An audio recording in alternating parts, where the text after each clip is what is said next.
She was escorted out of her own emergency room with her badge stripped from her chest. And 30 minutes later, she was the only person in that building keeping people alive. Emily Carter didn't ask for the recognition. She didn't demand an apology. She just pulled on a pair of gloves, walked back into the chaos, and did what she'd been doing since long before anyone at Redwood Valley Medical Center ever learned her name. What they didn't know, what they'd never bothered to find out, was that Emily had already survived things that would have broken every single one of them. This is her story, and it starts with a mistake that wasn't hers. If this story hits you the way it hit me writing it, subscribe, hit that like button, and drop your city in the comments. I want to see how far this story travels. From wherever you're watching, let me know you're here. The trauma bay doors blew open at 6:47 in the morning, and the sound that followed wasn't screaming, it was silence. The particular kind of silence that happens when a room full of trained professionals sees something bad enough to make them stop moving. The patient was a 43-year-old male, construction worker, name unknown. He'd come off a scaffold 3 stories up. Both legs were wrong. Not broken wrong, but wrong.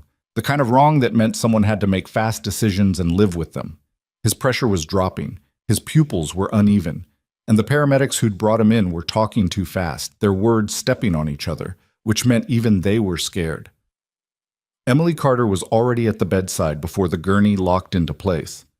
She'd been on since 11 the night before, 8 hours into a 12-hour shift, running on her 3rd cup of bad coffee and a granola bar she'd eaten standing over a supply cart at 3 in the morning.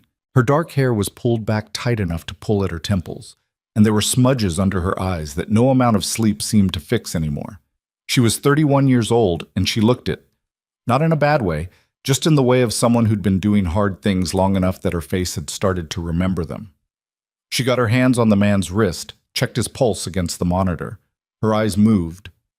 IV site, airway, chest rise, the way his left hand kept curling even though he wasn't conscious. Decorticate posturing on the left, she said. He's got intracranial pressure building. We need neuro now. I'll call it in, said Marcus Webb, the charge nurse beside her, already reaching for the phone. Also get me a repeat BP in 2 minutes. If it drops again, we need to talk about a second line. She was already moving, adjusting the drip rate on his IV, checking the tube placement, doing 3 things at once in the calm, unhurried way that either came from experience or from a particular kind of wiring that not everyone had. She had both. That was when Dr. Harlan Greer walked in. Greer was the chief of surgery at Redwood Valley Medical Center, and he walked the way men walk when they've been the most important person in a room for long enough that they've forgotten rooms exist without them. He was 56, silver-haired, built like someone who'd been athletic once and hadn't quite let go of the memory. He wore his ego the way he wore his white coat, like it was a credential. He took one look at the patient, one look at Emily's hands on the IV line, and his expression shifted into something that wasn't quite annoyance and wasn't quite contempt. It was the specific look of a man who'd already decided what he was seeing before he'd finished looking. Who adjusted this drip rate? Emily didn't look up. I did. His pressure was, I didn't ask for your reasoning. He stepped to the other side of the gurney. I asked who touched my patient's medication without an order. Marcus stiffened beside her. Emily's hands kept moving. Steady, not performing steadiness, just steady. There wasn't time for Carter. Greer said her name the way you'd say enough. Step back. She stepped back. Not because she agreed, but because she'd learned, in the particular school that women learn things like this, that the fight you pick in front of a patient is a fight you lose twice. Greer leaned over the man, made a show of checking the same things she'd already checked, and then turned to the resident standing nearest the door. Get me a CT order and call neuro. Let's get a proper assessment. It was everything she'd already called for. Word for word. She didn't say anything. The morning moved the way bad mornings move. Fast where it should be slow, slow where it should be fast. 3 more patients came through. A 7-year-old with a broken arm and a mother who was holding it together badly. A 60-year-old woman with chest pain that turned out to be nothing, and then turned out to be something, and then required a conversation that nobody in the department wanted to have at 7 in the morning. A 20-something with a laceration on his forearm that he said was from a fence, and that Emily was pretty sure wasn't from a fence. She handled them all. She charted between patients, standing at the nurse's station with the particular efficiency of someone who'd long since stopped expecting a chair. She caught a medication error on a discharge summary, the wrong dosage on a blood thinner, the kind of mistake that showed up quiet and left loud, and flagged it before it reached the pharmacy. Nobody thanked her for that either. That was fine. She hadn't done it for thanks. At 8:15, Dr. Greer called a department meeting in the small conference room adjacent to the nurse's station. Emily stood near the back because there weren't enough chairs, and because standing near the back of rooms had become a habit she'd developed somewhere between the army and here and had never quite broken. Greer stood at the front with a printed report in his hand and the particular expression of a man preparing to be disappointed in public. "Overnight incident review," he said. "Mrs. Darlene Kovach, 64, admitted at 2:18 with chest pain and shortness of breath. Initial assessment noted possible anxiety, recommended observation, and discharge." He paused. "She went into VFib at 4:30. She's in the ICU." The room was quiet. "The initial assessment was wrong," Greer continued. "The presentation was atypical but not inexplicable. There were flags." He set the paper down. "I've reviewed the chart. The assessment was signed off by—" He looked up directly at Emily. "Nursing." She felt the room shift the way rooms shift when a target has been identified. "The attending on record was Dr. Solis," she said. Her voice came out even. "The nursing note flagged the irregular rhythm at 3:42. That's documented." "The nursing note is not a diagnostic decision." "No, but it was there. If the attending had— Carter." The way he said it this time was different, flatter, more deliberate, the way you say a word when you want it to land like a period. "The record shows a failure to escalate appropriately. That failure is on this department's nursing staff." She looked at him for a moment. In another life, and in the life she didn't talk about, she'd looked at people who were actively trying to kill her with more composure than this. The comparison felt almost funny. Almost. "I escalated at 3:42, she said. "The chart reflects that." "Well, your interpretation of the chart and mine are apparently different." He turned back to the room. "I'll be filing an incident report. HR will follow up with the relevant staff." He gathered his papers. "That's all." People started moving. The resident who'd been taking notes on his phone slipped out first. Then the other attendings. In the careful way of people who know a storm is coming and have decided not to be under it. Marcus caught Emily's eye across the room and gave her the very small, very specific look that said, "I'm sorry, I can't do anything. I'm sorry." She walked back to the nurse's station and pulled up Mrs. Kovach's chart on the terminal. There it was. The note at 3:42 a.m., time-stamped, her login, her language. Patient presenting with new irregular rhythm, rate 112. Patient reports increased dyspnea. Notified Dr. Solis per protocol. Below it, in Solis's notation at 3:58, reviewed. Continue monitoring. She had escalated. She had documented. She had done the thing. None of that was going to matter. She'd been doing this long enough to understand how these stories end when the person with the title decides how the story goes. Greer found her at 10:20, which meant he'd waited long enough to let the earlier conversation settle, which meant this was deliberate. He came with Sandra Pruitt, the nursing supervisor, a thin woman in her late 40s who had the particular quality of someone who'd learned to survive institutional bureaucracy by making herself as frictionless as possible, never quite becoming the thing doing harm, but never quite standing in its way either. "We need to speak with you," Greer said. They went to a small room off the main hallway that was used for family consultations, and apparently for this. The three of them sat at a round table that was too small for the conversation they were about to have. "The Kovach incident," Greer began, "represents a significant lapse in protocol. Combined with the unauthorized medication adjustment this morning, that adjustment kept his pressure from crashing before the CT. Combined with the unauthorized adjustment," he continued, as though she hadn't spoken, "there's a pattern of judgment calls that fall outside the scope of nursing practice. At Redwood Valley, we have systems in place for a reason." Sandra was looking at the table. "Those systems exist to protect patients," Emily said. "I used them. I notated, I called, I flagged. If there's a pattern here, It's not mine. Greer's expression didn't change. Effective immediately, you're being placed on administrative leave pending the incident review. You'll surrender your badge to Sandra, and you won't return to the floor until HR completes its process. The room was very quiet. You can't... She stopped, took one breath. This is retaliation for questioning the chart review. This is standard protocol. Harlan. She used his first name, which she never did, and she watched it land. You know what I flagged was real. You know what that note says. Whatever you're protecting right now, it's not this hospital. Something moved across his face.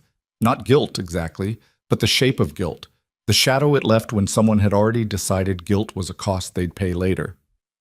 Your badge, Ms. Carter. She looked at him for a long moment. Then she unclipped it from her scrub pocket and set it on the table. She didn't put it down hard, didn't make a show of it. She just set it down and stood up and walked to the door. You're making a mistake, she said, without turning around. Nobody answered.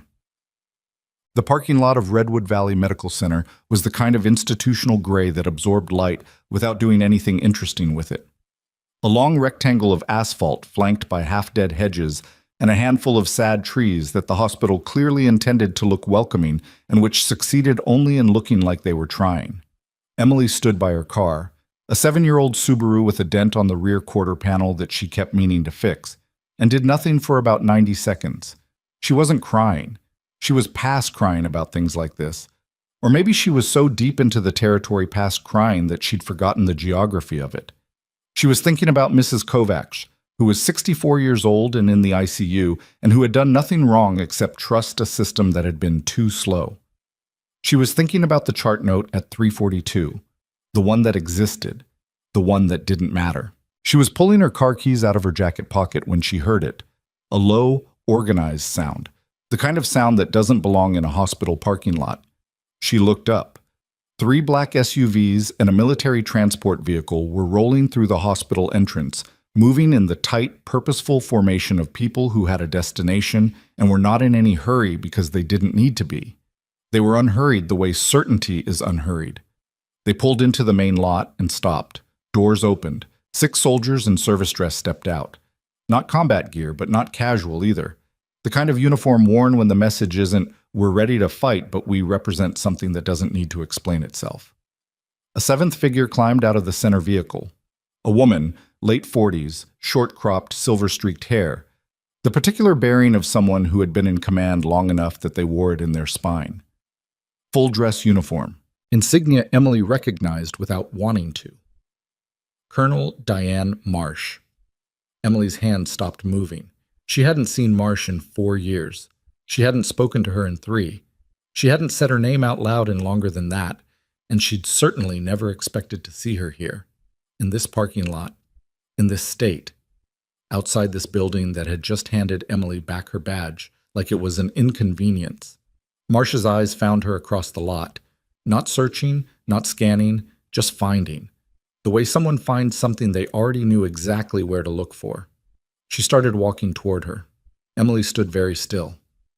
Carter, Marsh said when she was close enough that it wasn't a shout. Her voice was exactly as Emily remembered it, measured, direct, the kind of voice that didn't use extra words because it didn't need them. Colonel? Emily's voice had gone somewhere careful. You're a long way from... We've been trying to reach you for 6 days. Marsh stopped 2 feet away. You changed your number. I changed my number. I know. A pause. We need to talk. I was just leaving, actually. She gestured at the Subaru in a way that was not quite a joke. Turns out I have the morning free. Marsh looked at the hospital, then back at Emily. Something moved in her expression, but not pity, which Emily wouldn't have tolerated, but something more careful than that. Recognition, maybe, of a specific kind of damage. What happened in there? Nothing I can't handle. Carter. It's handled, Colonel. She said it with the particular flatness of a door closing. What do you need? Marsh studied her for a moment, the kind of study that had never been about doubting Emily and had always been about reading a situation accurately. There's a situation developing, she said. Multi-vehicle collision on I-78, about 40 minutes east. Bus, 2 semis, multiple passenger vehicles. Early reports are putting casualties at 30 plus, critical. The nearest level 1 trauma is... She glanced at the hospital behind them. This. Emily said nothing. We have military personnel in those vehicles, Marsh continued. Fort Del Mar was running a transport. 2 of those casualties are active duty. 1 is a specialist with specific medical considerations that the staff here may not be. The sound hit before she finished the sentence. Not loud at first. A low, compressing wave of noise that seemed to come from the direction of the highway. The east, the direction Marsh had gestured, and then resolved itself into something specific. Sirens. Multiple sirens, layered over each other, growing. Then the first ambulance turned into the hospital drive, then the second, then 3 more behind it. The radio on the nearest soldier's belt crackled, and through the static came a voice that was trying very hard to stay professional and not quite succeeding. Multiple critical, at least 8 unconscious on arrival, requesting all available trauma staff, all available. Marsh looked at Emily. Emily looked at the ambulances pulling into the bay, at the doors slamming open, at the gurneys rolling out with a speed that said there wasn't enough time for anything that wasn't essential. She looked down at her hands. No badge, no authorization, no standing in that building, per Harlan Greer and Sandra Pruitt, and the system they'd decided mattered more than Mrs. Kovach's chart note. She looked back at the bay. I'm going to need gloves, she said. She was already moving before Marsh could answer. The trauma bay had gone loud in the particular way of mass casualty events, which was not the Hollywood version, not screaming, not chaos for its own sake, but the specific controlled loudness of too many urgent things happening in too small a space with not enough people who could handle any of them. Emily pushed through the doors and assessed in 4 seconds. 6 gurneys, 3 actively crashing, 2 more incoming from the ambulance bay, 1 resident who looked like she'd read about mass casualty events but hadn't lived one yet, and Dr. Greer standing in the center of it all, with his hands at his sides and his mouth open, and an expression on his face that she'd seen before on people who'd been competent their whole lives and had just hit the ceiling of it. She grabbed gloves from the wall dispenser, didn't ask permission, didn't pause, and moved to the nearest critical, male, mid-30s, massive blunt chest trauma. His breath sounds were wrong on the left, and not wrong quiet, but wrong absent. Tension pneumo, she said to the resident nearest her. A young woman named Dr. Reyes, according to her badge, who was doing her best and whose best was going to need some help. Tracheal deviation, right? You need to needle decompress, left second intercostal mid-clavicular line. Reyes looked at her.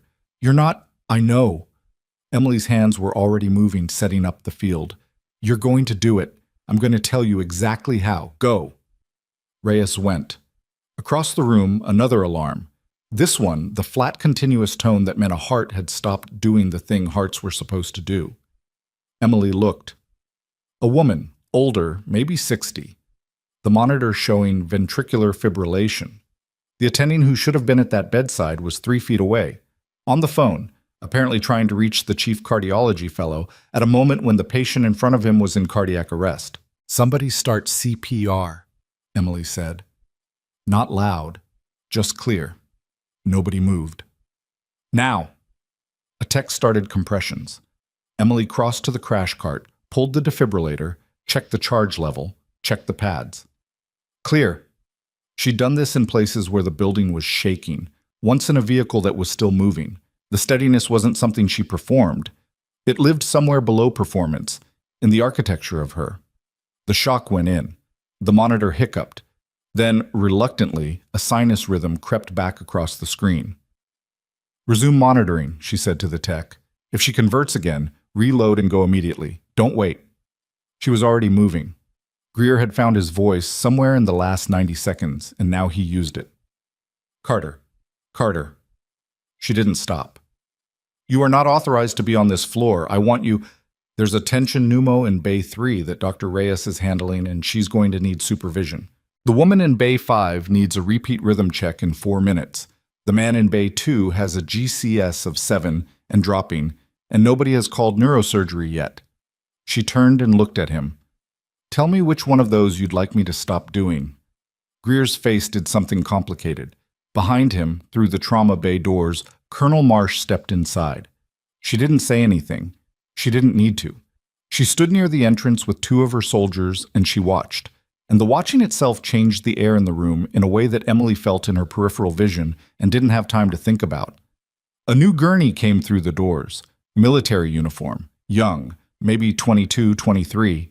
His left arm was wrapped in a field dressing that someone had applied correctly, which meant there had been someone with training on scene. His abdomen told a different story. The kind of injury that looked survivable until it wasn't, that had a window, and the window was not large. One of Marsh's soldiers stepped forward. That's Specialist Dorian Hayes. He has a platelet function disorder. Documented. I need the full medical record, Emily said. Right now. It's on the drive. The soldier produced a USB from his breast pocket. It's flagged under his name. She took it without breaking stride, plugged it into the portable terminal at the bedside, pulled Hayes's chart in 15 seconds. The platelet disorder changed the calculus on everything. It meant the standard approach to his abdominal bleed was going to go wrong in a specific and very fast way. It meant whoever operated on him needed to know that going in, not find out in the middle. Who's on surgical call? She asked the room. Nguyen, someone said. He's in OR 2. Get him on the phone. Now. Tell him we have a coagulopathy with abdominal penetrating trauma and I need to talk to him in the next 3 minutes. You're not a doctor, Greer said. His voice had changed. The authority was still in it, but it had shifted. It was the authority of a man holding a position he was starting to suspect he couldn't hold. You cannot direct surgical consultations. I'm not directing a consultation. She looked at him across the room, across the noise and the monitors and the 4 people in the process of either surviving or not. I'm making sure the surgeon walking into that OR has the information he needs to keep that kid alive. If you want to stop me, you're going to have to physically remove me. A pause. And I'd really like to see you explain that to Colonel Marsh. The room went fractionally quieter. Not silent. Nothing here was silent, but quieter in the way of people recalibrating. Greer looked at Marsh. Marsh looked at Greer with the expression of someone who has not said anything and intends to let that continue for now. Greer looked back at Emily. He didn't move. Emily turned back to Hayes. Okay, specialist, she said, quieter now, just for him, even though he was only partly conscious. I've got your chart. I know what you need. We're going to take care of this. His eyes moved toward her voice. Something in his face, young, scared, in pain, a long way from wherever Fort Delmar was, shifted very slightly towards something that wasn't quite trust, but was in the same neighborhood. Outside the trauma bay doors, through the narrow window, Emily could see more gurneys coming, more sirens pulling into the lot. The day was expanding into something that had no clean edges, no foreseeable end, no version of itself that was going to be easy. She pulled her gloves tighter and moved to the next bed. Dr. Greer stood in the center of the room and watched her work. And for the first time that morning, he was not the most important person in it. The next gurney came through at a bad angle. One wheel catching the door frame, the paramedic on the left overcorrecting. The whole thing lurching in a way that sent the IV bag swinging and the patient's head rolling to the side. Emily was there before the gurney stopped moving. Female, late 40s, seatbelt bruising across the sternum in a pattern that said the belt had done its job and also done significant damage in the process. Her breathing was labored, not absent, but working too hard, the kind of breathing that had a deadline on it. Right side of her face was road rash raw. Her left hand was gripping the side rail with the automatic strength of someone unconscious and terrified. Emily put 2 fingers on her wrist, looked at the monitor reading the paramedic was relaying, and ran the math without running the math. The way you do when you've done it enough times that the steps live in your hands and not in your head. Probable sternal fracture, possible cardiac contusion, she said. I need a 12 lead now, and I need someone to check breath sounds bilaterally before we do anything else. Reyes appeared at her elbow, the same resident she'd guided through the needle decompression 20 minutes ago, who had done it correctly and was now moving through the department with slightly more purpose than before. Not confidence, exactly. More like someone who'd discovered the floor was solid and were cautiously testing their weight on it. I can take the 12 lead, Reyes said. Good. Watch the ST segments on 2 and 3. If you see elevation, you call me immediately. Not in a minute, not after you've thought about it. Immediately. Understood. Emily was already turning. The department had found a rhythm. Not a good rhythm. Not a rhythm anyone would have chosen, but a rhythm. The controlled chaos of mass casualty had settled into something slightly more organized, which was its own kind of dangerous, because organized chaos was when people started cutting corners they didn't know they were cutting. She moved through it, bed to bed, problem to problem. A man in Bay 6 with a femur fracture that was bleeding internally at a rate that would turn survivable into not survivable somewhere in the next hour. An elderly woman whose blood pressure was so low the monitor kept erroring and rereading, confused, which Emily understood because she was confused too until she checked the medication list and found the antihypertensive that nobody had flagged on intake. She flagged it. She moved on. Specialist Hayes was still in Bay 4. She checked on him between everything else. Not hovering, because hovering didn't help, but checking. His pressure had stabilized a little. The surgical consult with doctor. When it happened, the information she'd relayed about the coagulopathy had been received, and Nguyen had adjusted his pre-op plan in a way that the surgical fellow who'd relayed the message back to her had described as pretty significant. She noted that, and filed it away and went back to the femur fracture. Greer was still in the department. She was aware of him the way you're aware of weather, not looking directly at it, but knowing where it was. He had found his footing again, somewhat. He was directing residents, reviewing orders, doing the work. He was a competent surgeon on a normal day, and this was not a normal day, but he was managing. What he wasn't doing was what he'd been doing 2 hours ago. The particular quality of certainty he'd carried, the absolute ease of someone who'd never had to question where they stood, that was gone. It had been replaced by something smaller and less settled. He was watching her, Emily knew, the way you watch something that has rearranged your understanding of a room without asking your permission. She didn't look at him. She had enough to do. At 11:40, the department caught its first breath. Not because it was over. There were still 9 patients active, 2 in the OR, 1 waiting on a specialist who was stuck in traffic, but because the flood had slowed to a stream and the stream was manageable. People found water. Someone produced a box of protein bars from somewhere, and they disappeared in under 4 minutes. Rhea sat down on a rolling stool against the wall and put her head back and closed her eyes for 30 seconds, which Emily recognized as the medical resident version of a full night's sleep. Marcus Webb appeared at Emily's shoulder. "You okay?" he said. Not loudly, the way you say it when you actually want to know. "I'm fine." That's a very specific kind of fine. She looked at him. Marcus was 43, broad-shouldered, had been charge nurse on this floor for 9 years, and had the quality of someone who'd seen enough that very little surprised him. And the things that did, he handled by getting quieter rather than louder. He was one of the 3 people in this building she actually trusted, which was 2 more than she'd trusted anywhere else she'd worked. "It's been a morning," she said. "Yeah." He paused. "Greer's not happy." Greer was never happy. That's not new information. "He's been talking to Pruitt, and I heard him on the phone with someone from admin." Marcus's voice stayed level, but something in it shifted. "Emily, whatever happened in that meeting earlier, it's not done. He's going to make sure it's not done." She knew that. She'd known it from the moment she'd set her badge on the table. The things she'd done this morning, coming back in, taking over, saving the people Greer's department hadn't been able to save. That didn't reset anything. If anything, it made it worse. Because men like Greer didn't revise in response to evidence. They dug. "I know," she said. "Just," he stopped. "Be careful." "I'm always careful." "No," he said. "You're always right. That's different." She didn't have an answer for that, and he didn't wait for one. He went back to the station, and she went back to the femur in Bay 6. Colonel Marsh found her at noon, in the small supply corridor behind the trauma bay, where Emily had gone to restock the crash cart she'd depleted. The corridor smelled like antiseptic and cardboard, and the particular sterile nothing of hospital back spaces. A single fluorescent tube buzzed overhead. It was not a place designed for consequential conversations, but consequential conversations, Emily had found, had very little interest in design. "Specialist Hayes is in surgery," Marsh said. Nguyen thinks he's going to make it. Good. The adjustment to the pre-op protocol. Marsh wasn't asking. That was yours. I flagged it. Nguyen made the call. Emily. He made the call, Colonel. I gave him information. That's different. Marsh studied her. You've gotten more careful with credit. I've gotten more careful with a lot of things.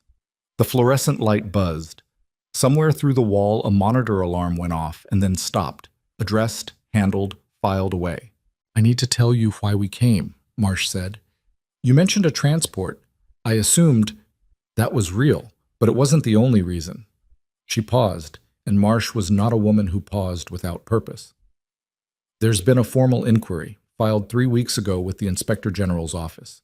It concerns this hospital, specifically the administration. Emily went still. What kind of inquiry? Pattern of incident report falsification, misattribution of medical errors to non-physician staff, specifically nursing. Marsh held her gaze. We've been gathering documentation. The IG's office has been gathering documentation. When the transport came in this morning and this was the receiving facility, that's why I came in person instead of sending someone else. The supply corridor felt smaller than it had a moment ago. How long? Emily asked. Her voice had gone very flat. The documented pattern goes back 14 months, but there are indicators it goes back further. 14 months. Emily had been at Redwood Valley for 18. She thought about the chart note at 342, about Mrs. Kovacs in the ICU, about the way Greer had said her name in that conference room, not as though he was making a decision, but as though he was executing one that had already been made somewhere she couldn't see. The Kovacs incident, she said, is on record. He used it this morning to pull my badge. Marsh's jaw tightened, a small movement, the kind she made when she was angry and not showing it. I know, I was there. That's why they came for me today, isn't it? Not just because I challenged the chart review. They wanted me out before the inquiry got here. Marsh didn't answer, which was an answer. Emily looked at the wall. In the low buzzing light of the supply corridor, in scrubs that weren't hers, and with no badge and no standing in this building, she thought about the past 4 years. The years after she'd come back. The years of rebuilding something quieter and smaller than what she'd had before. Something that was supposed to be simpler. She'd thought she'd found it here. She'd thought a community hospital in a mid-sized city was far enough from everything that it couldn't find her. She'd been wrong about that. What do you need from me? She asked. Your testimony, your documentation, anything you have. Marsh paused. And I need you to know that when this moves, and it's going to move fast, Emily, the IG doesn't sit on things like this. You're going to be in the middle of it. I'm already in the middle of it. More so. She absorbed that. It didn't take long. She'd been in positions with worse geometry and less support. Okay, she said. Okay? I said okay, Colonel. She picked up the crash cart supply box she'd been restocking and tucked it under her arm. What? But right now I need to get back out there, because there are still 8 patients who need looking after, and apparently I'm the most functional thing in this department. Marsh almost smiled. It was a very small thing, the smile, barely a shift in the line of her mouth. But Emily had known Marsh long enough to recognize it. You haven't changed, Marsh said. I've changed plenty. She pushed open the corridor door. I just hide it better. The afternoon moved differently from the morning. The morning had been all instinct and emergency, no time to think, just move and act and solve. The afternoon was the part after, which was in some ways harder, the part where the adrenaline had cleared out and left the actual situation behind, unfiltered and lit. Hayes came out of surgery at 2:15.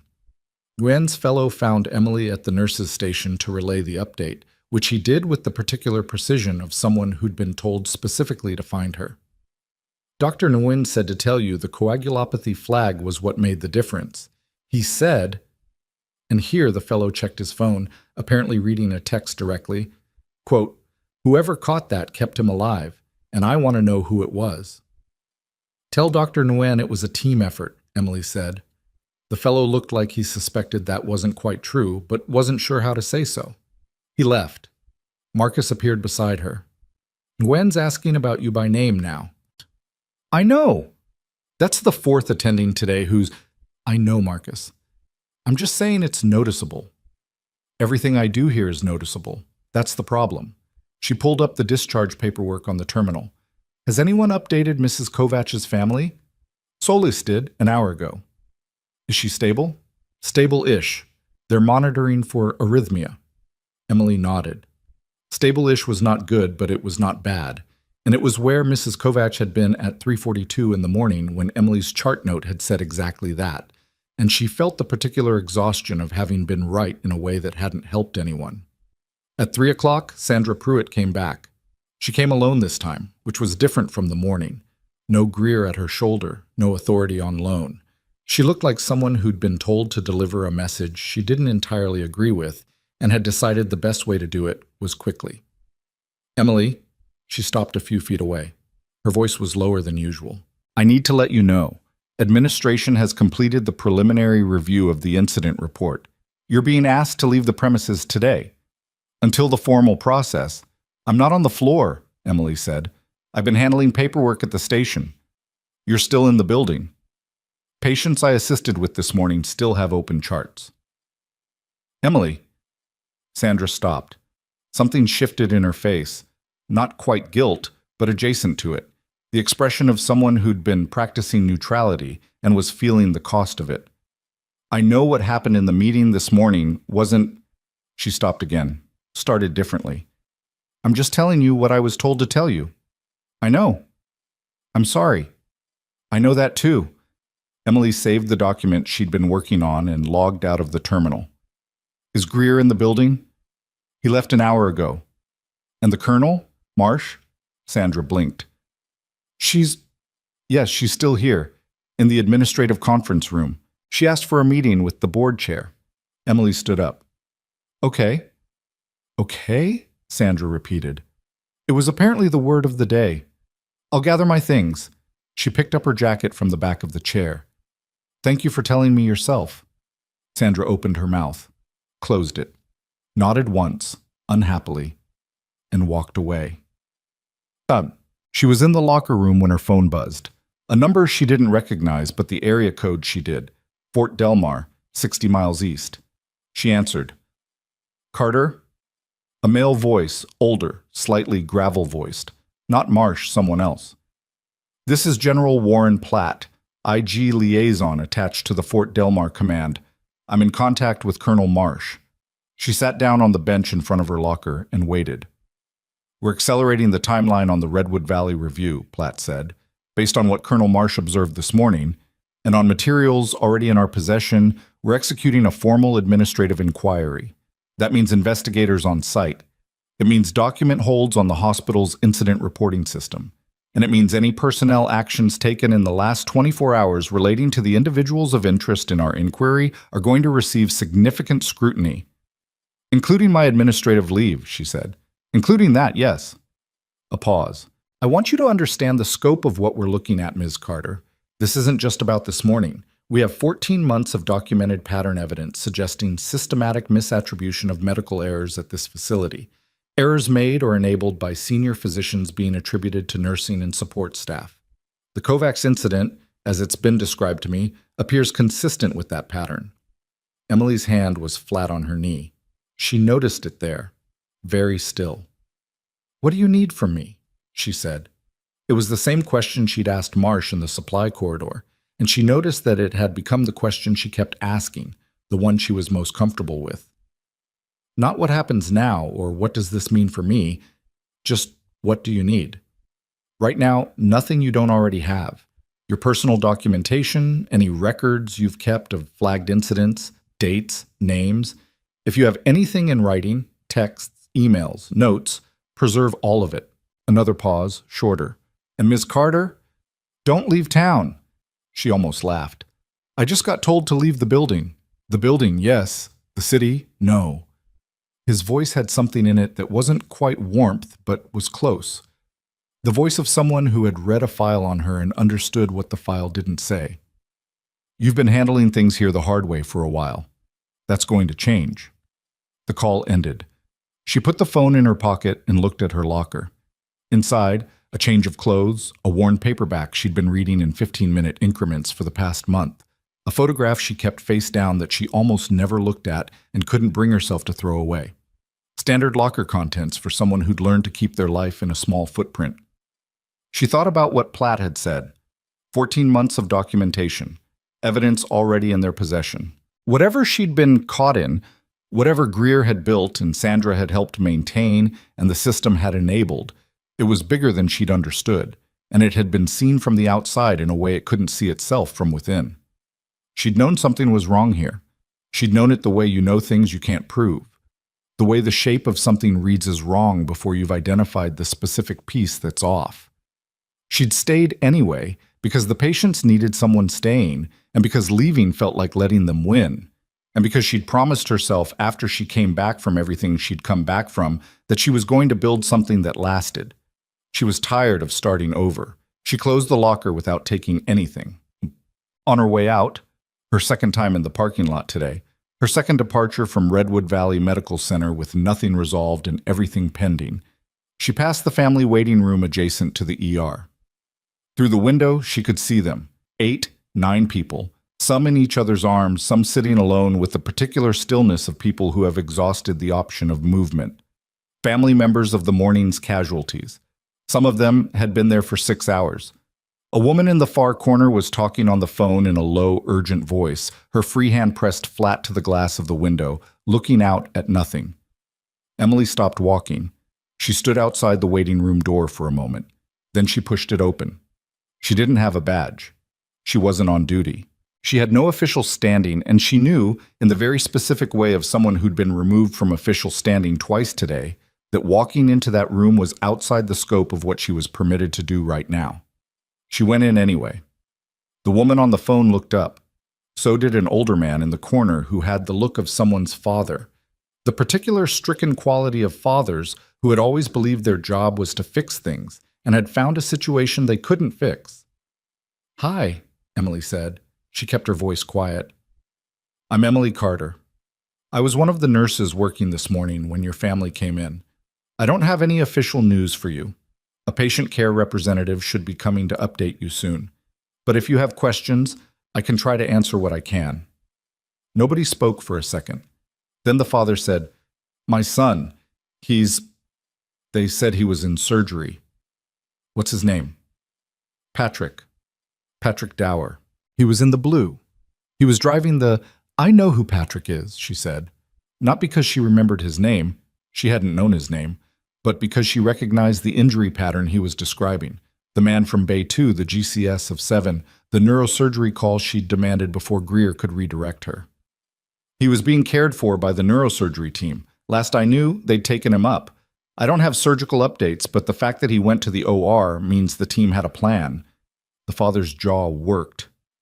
Is that good?" "It means they had a plan," she repeated, gently, because honest was more useful than comfortable. "A patient care rep is going to have more current information than I do." He nodded.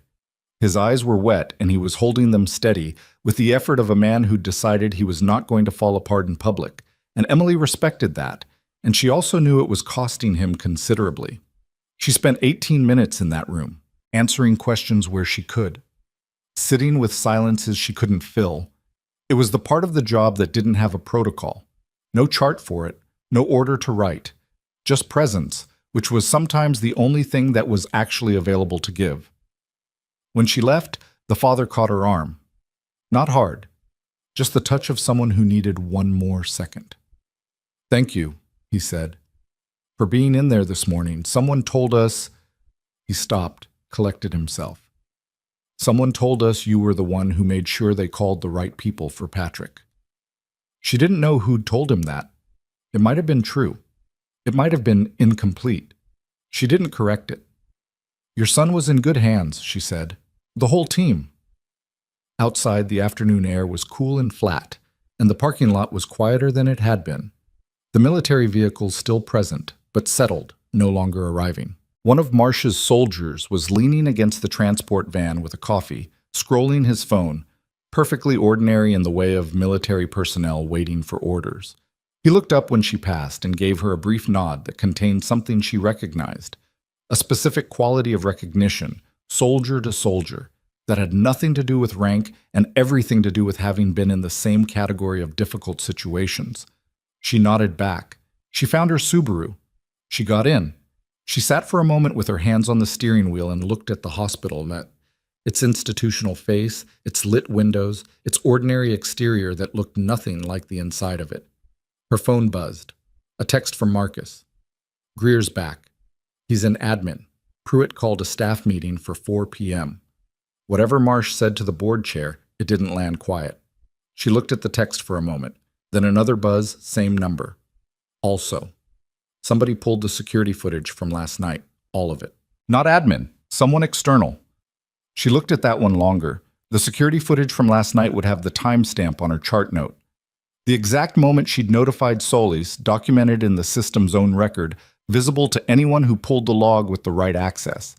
It would show the 3-minute gap between her documented escalation and Solis's response. It would show the gap between Solis's response and any attending intervention. It would show everything Greer had told that conference room didn't exist. She put the phone in her pocket, started the car.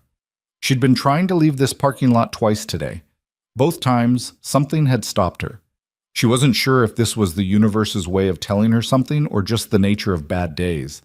That they accumulated before they resolved, that the exit you kept trying to take kept not being available because the story wasn't finished yet. She put the car in reverse. Her phone buzzed a third time. Not Marcus this time. The Fort Delmar area code again. Not Platt's number, a different one. She picked it up. Carter, Marsh's voice.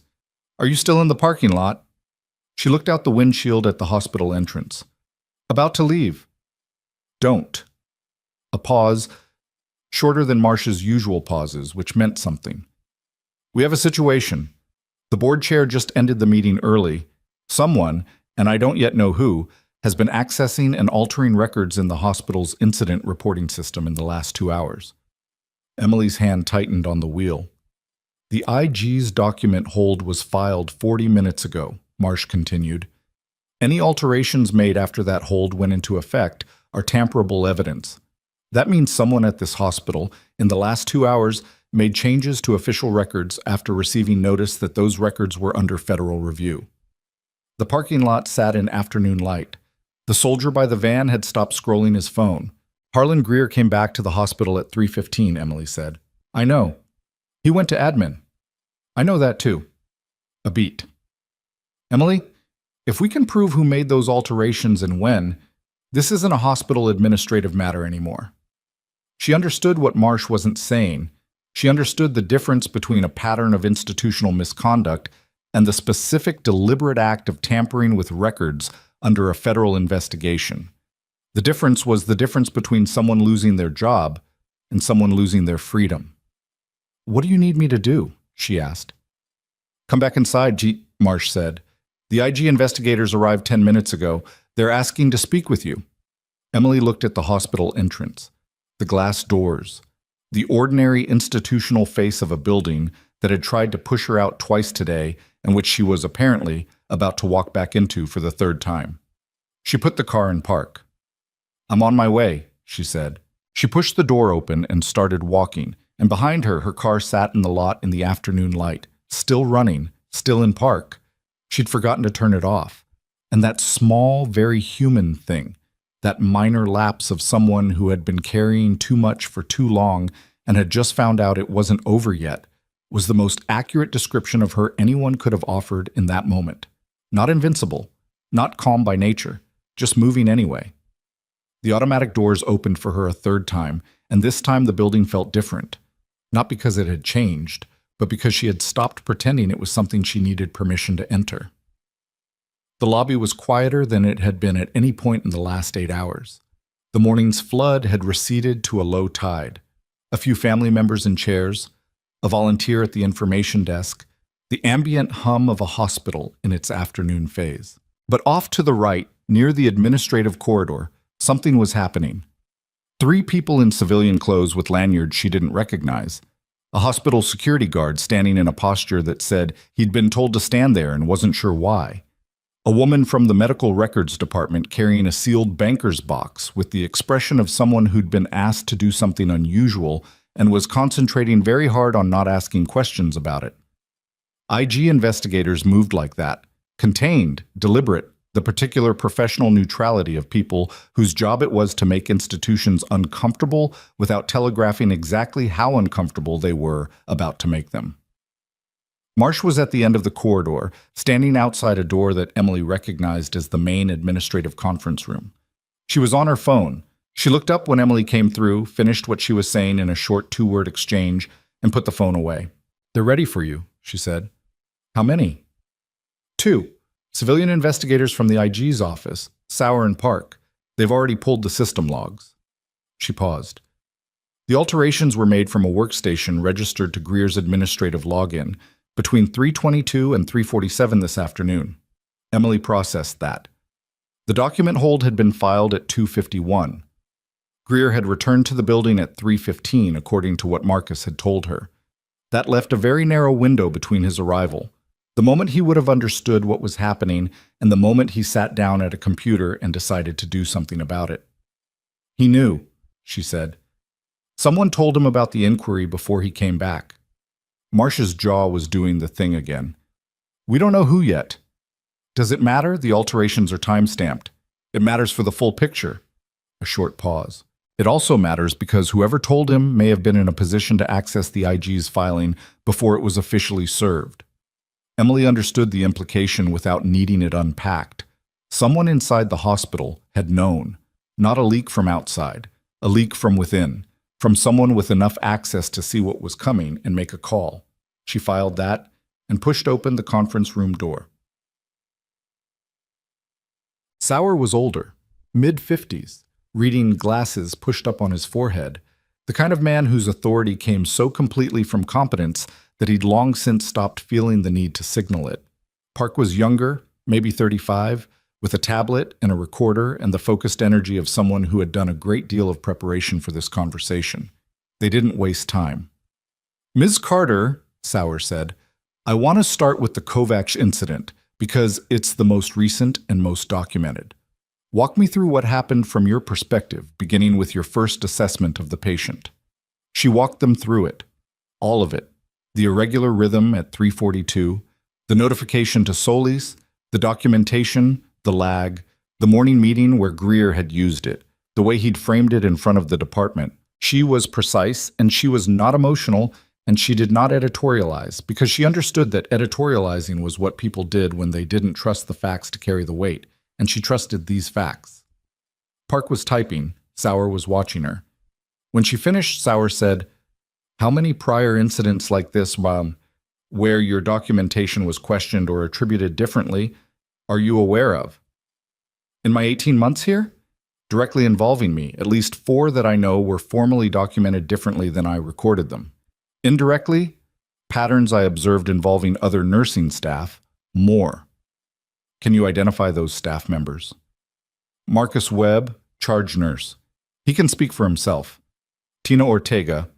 She left the hospital 8 months ago. I don't know where she went. James Halford, he's still on the floor." She paused. "There may be others who didn't know what was happening to their records." "That last point," Park said, looking up from his tablet. "People who didn't know. Can you explain what you mean?" "The incident reporting system at this facility has tiered access. Nursing staff can submit and view their own reports. They can't see the final administrative resolution of those reports unless they're specifically looped in. So it's possible, likely, I'd say, that staff submitted accurate reports and the administrative resolution changed the attribution and they never saw the changed version." The 2 investigators exchanged a brief look. "That's consistent with what we've found in the system logs," Sauer said. He didn't say it with satisfaction. He said it the way you confirm a bad diagnosis, already knowing, just marking the moment of confirmation. The door opened without a knock. Emily turned. Harlan Greer walked in. Behind him was a man in a suit she didn't recognize, mid-40s, sharp-faced, the practiced calm of a hospital attorney. And behind that man was Sandra Pruitt, looking like someone who had been swept into a current they hadn't intended to enter. "This interview," Greer said, looking at Sauer, is being conducted without the hospital's legal representation present. That's a procedural. This is a federal inquiry, Sauer said. You're not entitled to representation in an interview with a witness. You're entitled to your own counsel if you become a subject. A pause. Which, given what we found in the system logs 40 minutes ago, you may want to consider. The attorney put his hand on Greer's arm. Greer looked at Emily. She looked back at him. She'd imagined this moment before. Not this exact version, but something like it. The version where everything she'd documented and flagged and been told didn't matter suddenly mattered very publicly. She'd imagined it would feel like something large. It felt, instead, like something very still. Like the moment after a storm when the damage is just beginning to be visible. You should wait outside, Sauer said to Greer. We'll be speaking with you separately. Greer's jaw worked. The attorney said something quiet near his ear. Greer turned and walked out, and the attorney followed, and Sandra stood for one moment too long in the doorway, looking at Emily with an expression that was equal parts complicated and exhausted.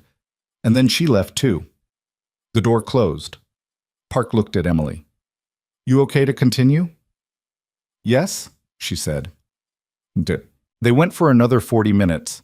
By the time the interview concluded, the late afternoon light was going gold through the conference room windows, the particular gold that made institutional spaces look briefly like somewhere else. Sauer collected his notes and told her they'd be in touch, and Park confirmed her phone number twice. And then she was in the corridor again with Marsh. How'd it go? Marsh asked. They already know most of it. Emily leaned against the wall. Her legs were tired. It occurred to her that she'd been on her feet for most of 10 hours, on a shift that had ended and resumed and hadn't really ended. They're thorough. They are. Marsh paused. Hayes is out of recovery. He's asking about you. She blinked. He's conscious? Came around an hour ago, groggy, but asking. Marsh had something in her expression that wasn't quite a smile but was the territory next to it. He remembers your voice. Emily didn't say anything for a moment. She thought about the young specialist's eyes moving toward her voice in the bay, the not quite trust expression. I'll go see him. He's in surgical recovery on 3. Marsh looked at her. You still don't have a badge. I know. I'll walk you up. They took the stairs because the elevators in this hospital were slow, and both of them were people who took stairs. 3 floors, in the particular companionable silence of people who had known each other long enough that silence wasn't a problem to solve. At the second floor landing, Marsh said, When this is over, and it will be over, Emily, I mean the inquiry, the investigation, there's going to be decisions to make about what's next. I know. I'm not pushing. I just want you to know the door's open. I know that too. She pushed open the door to the 3rd floor. Let's get through this first. Oh. Hayes was in a bed by the window in surgical recovery, pale and patched, and awake in the tentative way of people who've had general anesthesia and are still testing whether the world has continued normally in their absence. He was 23, up close. She'd thought 22 in the trauma bay, but she'd been working fast. He had dark circles that predated surgery, the look of someone who'd been running on insufficient sleep for weeks before the accident made it worse. He looked at her when she came in, and recognition crossed his face in a way that was slightly delayed, like something loading. You were there, he said. His voice was rough from the tube. I was there. She pulled up the chair next to the bed and sat down. How's the pain? Manageable. He looked at the ceiling, then back. The surgeon said there was a flag on my chart about my blood. He paused. He said it made a difference. You had that information in your file. I just made sure it got to the right person at the right time. Hayes was quiet for a moment. Then, my unit sergeant has a daughter. She's going to nursing school. He said it like it was a separate thought, but it wasn't. He's always saying he says people don't appreciate what nurses actually do. Smart man. He'll want to hear about this. His eyes drifted a little, pain medication pulling the edges soft. Can I tell him your name? Emily Carter, she said. He repeated it once, quietly, like he was filing it, and then his eyes closed in the slow, involuntary way of someone whose body had finished with consciousness for the moment. She sat for a minute after he was asleep, Not because there was anything left to do, but because she'd earned 60 seconds of stillness, and she was going to take it. The window looked out over the hospital's east wing and the parking structure, and beyond that, the highway.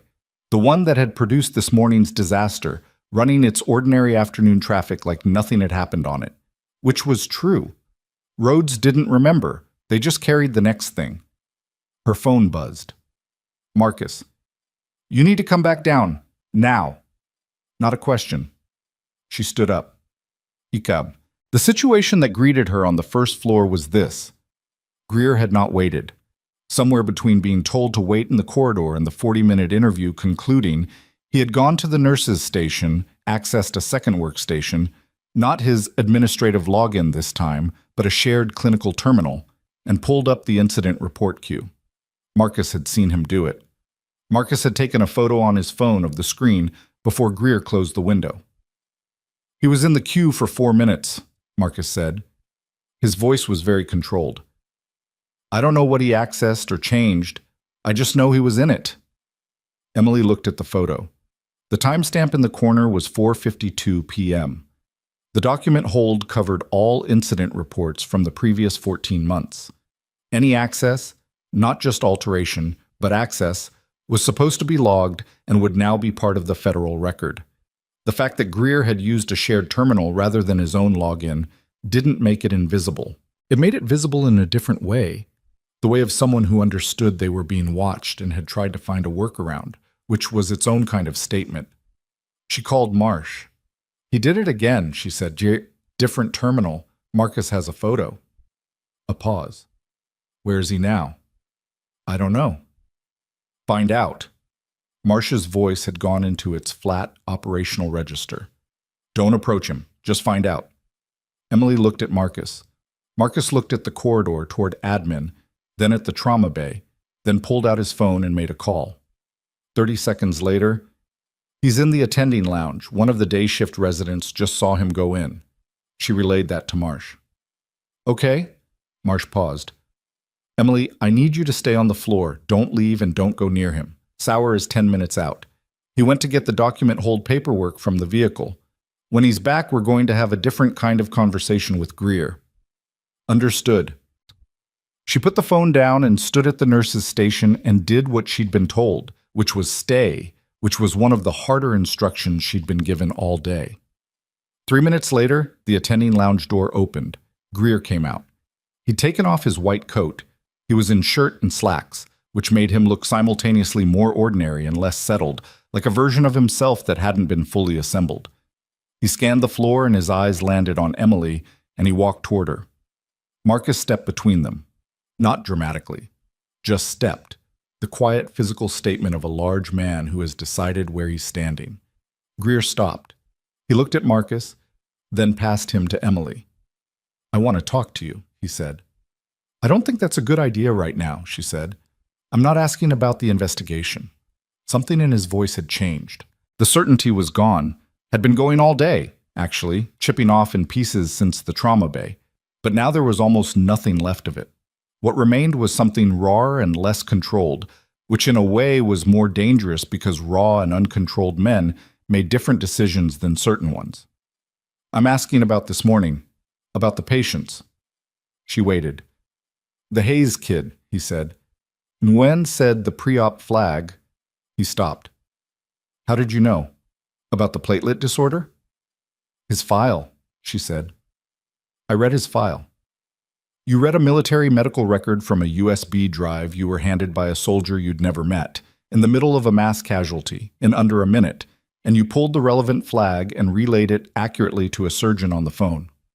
He looked at her. Who are you? The attending lounge door opened again. A second man came through it, younger than Greer, early 40s, someone Emily recognized as Doctor. Paul Tressler, the hospital's vice chief of medicine, a man she'd spoken to twice in 18 months and neither time about anything pleasant. He was on his phone. He stopped when he saw the cluster at the nurse's station. His eyes moved from Greer to Emily to the expression on Greer's face, and then to the two IG investigators who had just come through the main doors at the other end of the corridor with Marsh beside them, and the particular forward momentum of people who had somewhere specific to be. Tressler's face changed. It changed the way faces change when someone understands that the map they've been using is not the territory they're standing in. He took one step back toward the lounge. "Dr. Tressler," Sauer said from 15 feet away, without raising his voice, "please don't go back through that door." Tressler stopped. Marsh looked at Emily across the corridor, the look of someone confirming a position, and Emily gave her the slight nod that said, "I'm here, I'm steady, I'm not going anywhere." Sauer reached Greer and Tressler. He had a document in his hand, the official federal hold, physical copy, the kind of thing that didn't leave room for interpretation. "Dr. Greer," he said. "Dr. Tressler, I'm going to need both of you to come with me." Greer looked at the document, looked at Sauer, looked at Emily one last time. And in that look was something she hadn't expected to see, something that was neither anger nor contempt, but something closer to the expression of a man who had just understood the full shape of a mistake he'd been making for a very long time. Then Tressler's phone rang. He looked at the screen. His face went the specific color of someone reading a message they had hoped would never arrive. He turned the screen toward Greer, and Emily was close enough to see the name on the notification. Not a name, a title. Board chair. The call was already going to voicemail. The board chair had called Tressler, gotten no answer, and moved on. Because the board chair was, at that exact moment, 20 feet away, coming through the main doors behind Sauer, with a hospital attorney on one side and a woman Emily didn't recognize on the other, moving with the focused urgency of someone who had received information that changed every calculation they'd been making. Greer saw her. The last of whatever he'd been holding together let go.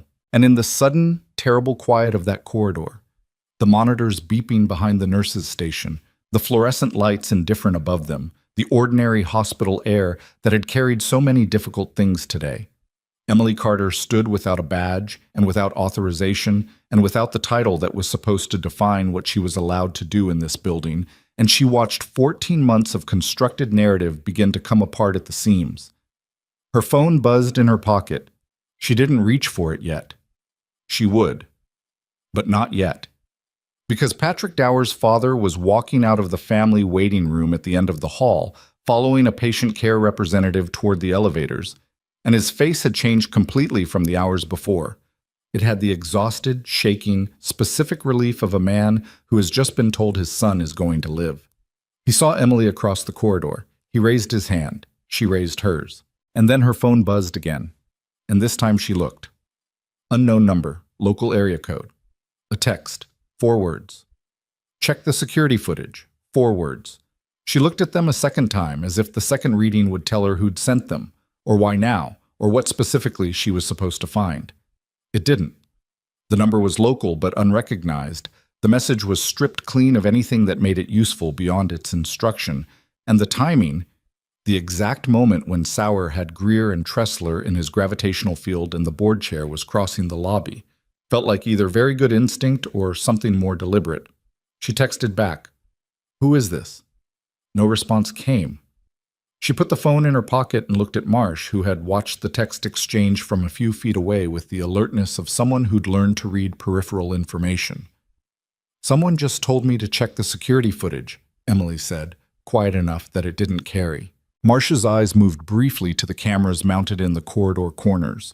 Standard hospital placement, angled to catch the nurses' station and the main corridor approaches. Specific footage? Just that.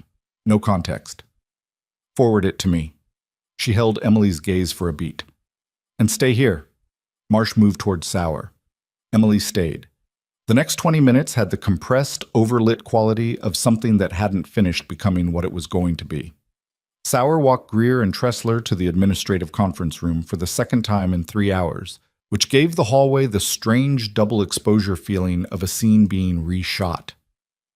The board chair, a tall woman in her 60s named Constance Alderman, whom Emily had seen exactly once in 18 months at a hospital-wide town hall, pulled the attorney she'd brought into a side office and shut the door. Marsh was on her phone near the window, speaking in the clipped shorthand of someone transmitting information they expected to be acted on. Marcus appeared at Emily's shoulder with 2 cups of coffee. Bad coffee, the nurse's station blend, the kind that tasted like someone had explained coffee to a person who'd never had it. And that was somehow exactly right for 5 p.m. after a day like this one. "Here," he said. She took it. "Thanks. You know what I keep thinking about?" He wasn't looking at her, looking instead toward the administrative corridor. "Tina Ortega. She left 8 months ago, said she was burned out." He paused. "She wasn't burned out. She was ground down.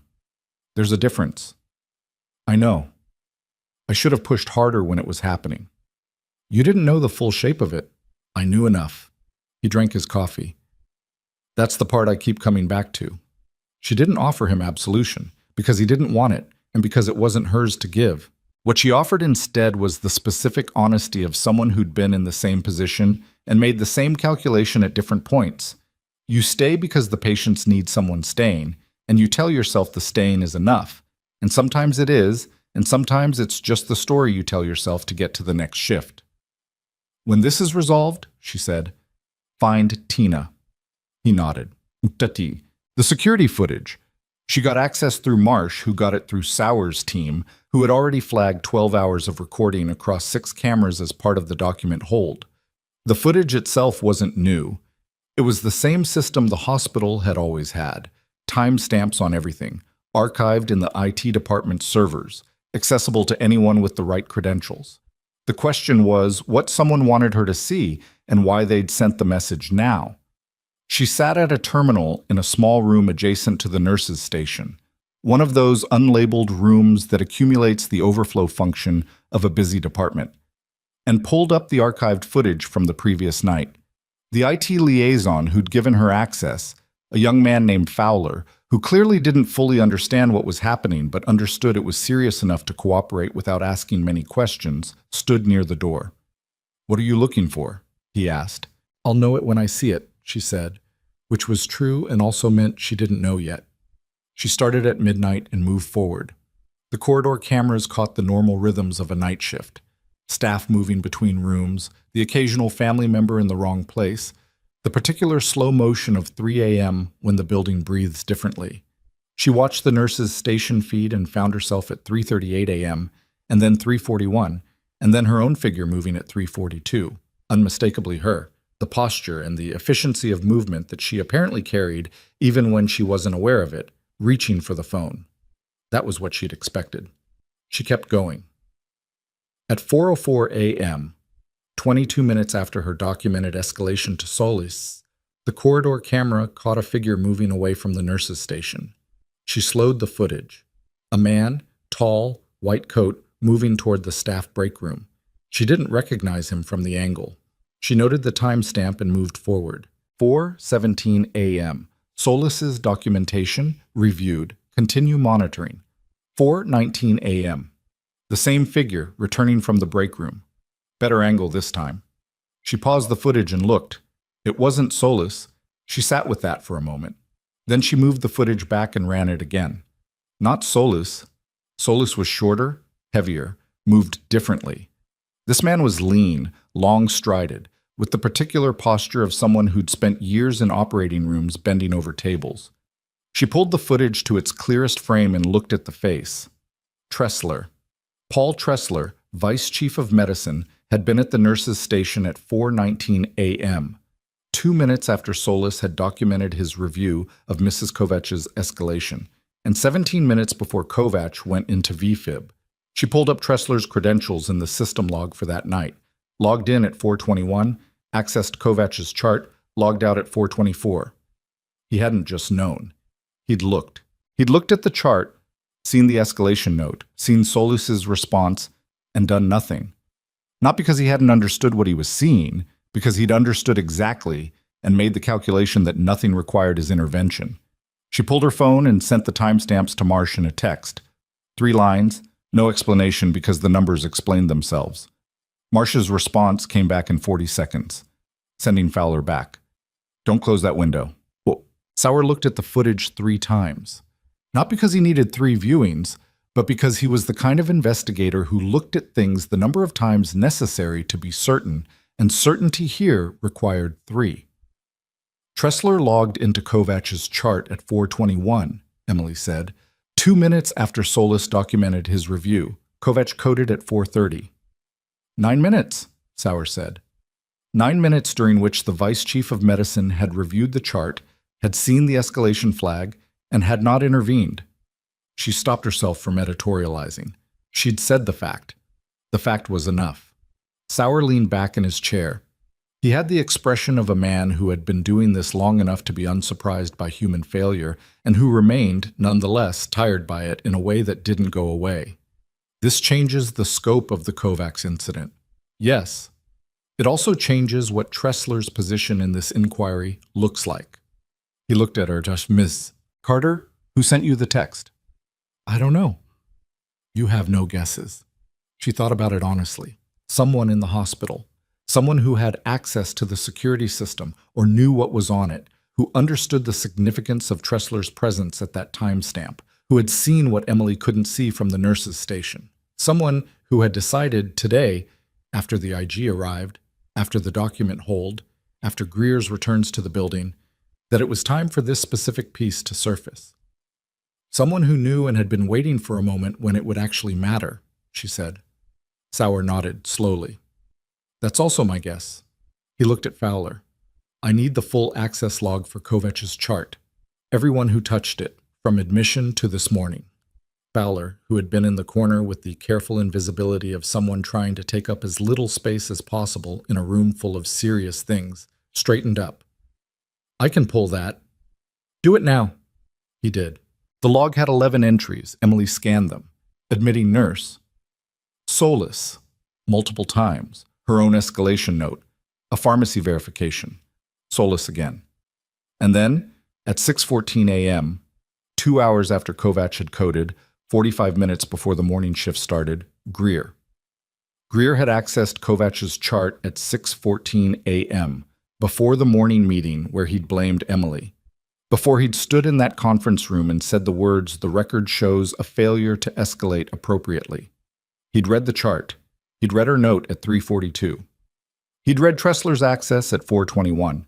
He'd read all of it, and then he'd walked into that conference room and delivered his version of it with full knowledge of what the record actually said. The room was quiet enough that she could hear the ventilation system.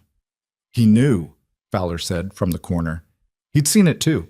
He sounded young when he said it. Not naive, just young in the specific way of someone encountering the gap between what institutions claim to be and what they do, possibly for the first time. He knew, Sauer confirmed. He closed the laptop. I need to make a call. The call took 12 minutes. Emily waited in the corridor. Marsh stood beside her, not saying much, which was a form of company she'd learned to value. Presence without demand, the kind that didn't require her to perform being okay. Tressler, Marsh said at one point, just the name. Tressler, Emily agreed. He was in that conference room this morning. I know. When Greer was blaming you. I know. Marsh was quiet for a moment. They were running cover for each other. They were running cover for the department, Emily said. Greer is the point, Tressler is the infrastructure. Greer made the attributions, Tressler held the administrative umbrella. She paused. It probably started small. One incident, reassigned for a plausible reason, and then it became a system. Systems like that need people to stay quiet. Or people who don't know what they're looking at. She thought about the nursing staff who'd filed accurate reports and never seen the resolution. Both. Sauer came out of the room. The IG's office is authorizing an expanded scope, he said. We're adding Tressler to the formal inquiry. We're also going to need to talk to Solis. His non-response at 4:17 is, at minimum, a professional conduct issue. He looked at Emily. And we're going to need the name of whoever sent you that text. I don't have it. Can you get it? She looked at her phone. The number was still there, still unresponded since her first text. She typed again. The footage mattered. Whatever your reason was for telling me, it helped. I'd like to know who I'm thanking. This time, the response came fast. Halford, James Halford, the name she'd given Sauer 40 minutes ago.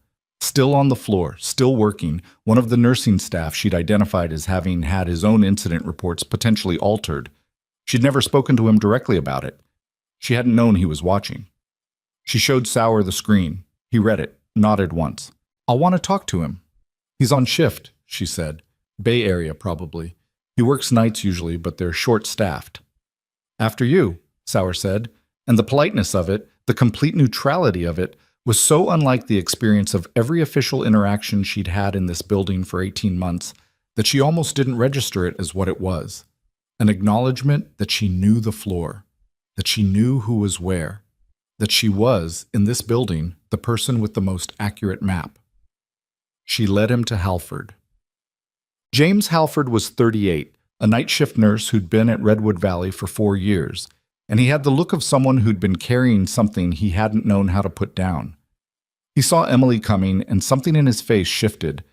Not relief exactly, but the expression of a person who's been holding a breath and has decided now is the moment to let it go. "You got it," he said. "I got it." She stopped in front of him. "How long have you known about that timestamp?" 6 weeks. He looked at the floor. "I work nights. I was there. Not in the unit, but on the floor. I saw Tressler come in. I checked the access log the next morning because I was curious, and then I saw what he'd done and what he hadn't done, and I didn't—" He stopped. "I didn't know what to do with it." "Why today?" "Because today was the first time it looked like it might actually matter." He looked up. "I've reported things before. 2 of my own reports came back wrong, different from what I'd written. I knew something was off, but reporting it felt like—" He stopped again. "Like reporting it into the same system that had already changed your reports," she said. He looked at her. "Yeah." Sauer stepped forward and introduced himself, and Halford straightened slightly at the federal identification, the instinctive response of someone who'd been hoping for exactly this kind of wait and hadn't been sure it would arrive. Emily stepped back and let them talk. By 7 in the evening, the first floor of Redwood Valley Medical Center had the specific character of a building in the process of being understood differently. It looked the same walls, same floors, same monitors beeping the same rhythms, but the people moving through it were moving differently, with a careful awareness of a space that had become, without announcement, a scene.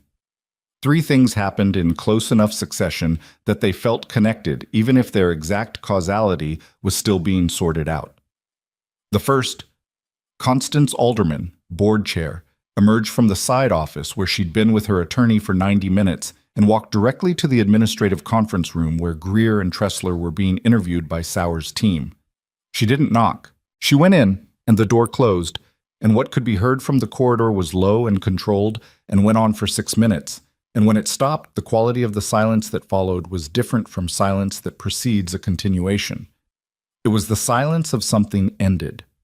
The second, Dr. Solis, who had been paged to the administrative floor at 5:30 and had arrived with the defensive uncertainty of a man who didn't know what he'd been called for, emerged from a second interview room at 7:05 with his attorney beside him and his face the particular color of someone who has been shown evidence they cannot explain their way around.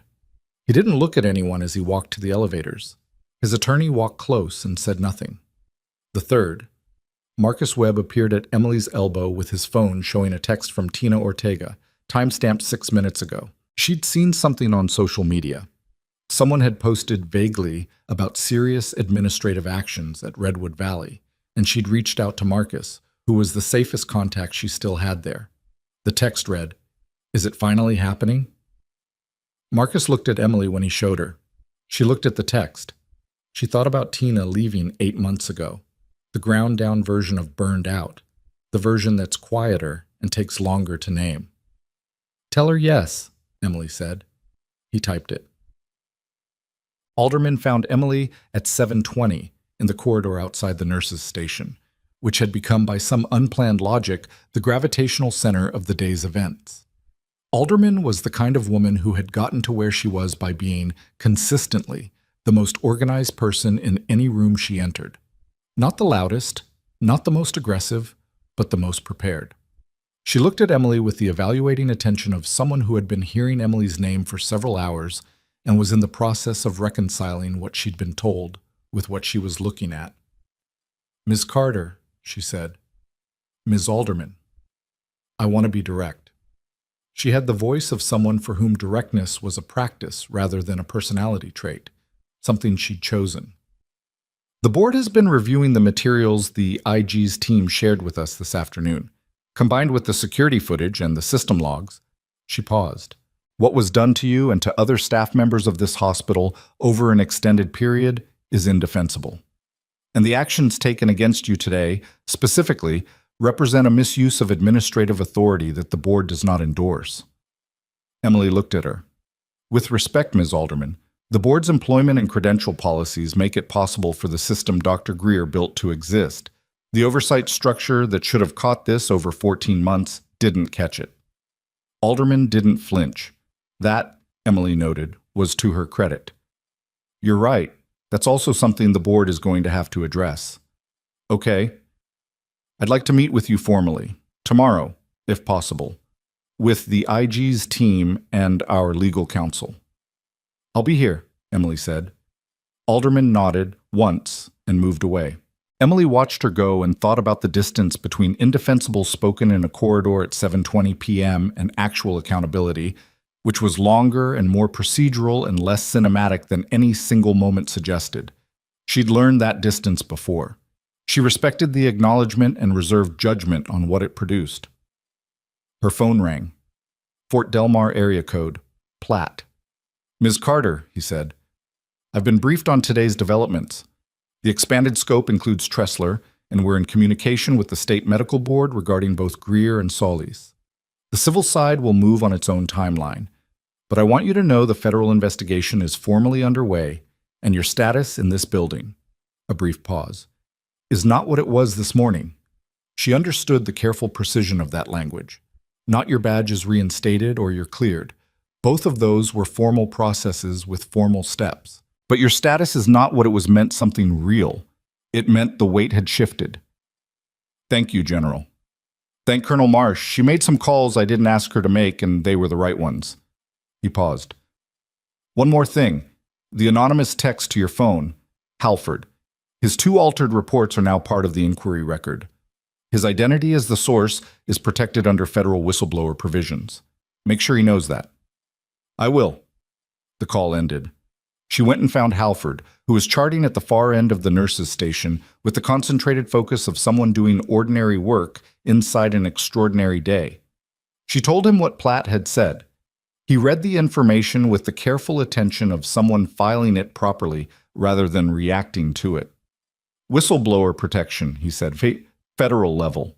He nodded, looked at his chart, looked back at her. I should have sent that text 6 weeks ago. You sent it today? She said. That mattered. Did it matter for Kovac? She thought about Mrs. Kovac in the ICU, stable-ish, being monitored. 64 years old and alive because the code team had gotten there, even if they'd gotten there 9 minutes later than they should have. She's alive, Emily said. Whether the timing of the text changed anything for her specifically, I don't know. But what it changed for the record and for what comes next matters to the next patient. Halford absorbed that. It wasn't a satisfying answer, and she hadn't given it to satisfy him. He seemed to understand that. He went back to his chart. At 8:15, Harlan Greer left the administrative conference room. He walked through the main corridor of the first floor in the particular way of someone who has been in a room where their future was being decided and now has to transit the space where they've spent their professional life with the knowledge of that decision on their face. His white coat was gone. He'd left it in the conference room, apparently, or someone had taken it, or he'd taken it off and not picked it back up. In his shirt and slacks, he looked like himself, but diminished, the way a building looks when the scaffolding comes down and turns out it had been doing structural work. He didn't look at Emily as he passed. She didn't call after him. She'd said what she'd had to say in that meeting room at 10 in the morning, and she'd been right. And being right hadn't been enough at the time. And now it was enough in a way that didn't feel like victory because this wasn't a game she'd been playing. It was a situation she'd been surviving, and surviving it wasn't the same as winning it. Tressler came out 3 minutes later with his attorney, and the attorney was on his phone, and Tressler was not. And the difference between a man who has an attorney who is still managing the situation and a man who has run out of situation to manage was visible in the specific quality of each man's phone relationship in that hallway.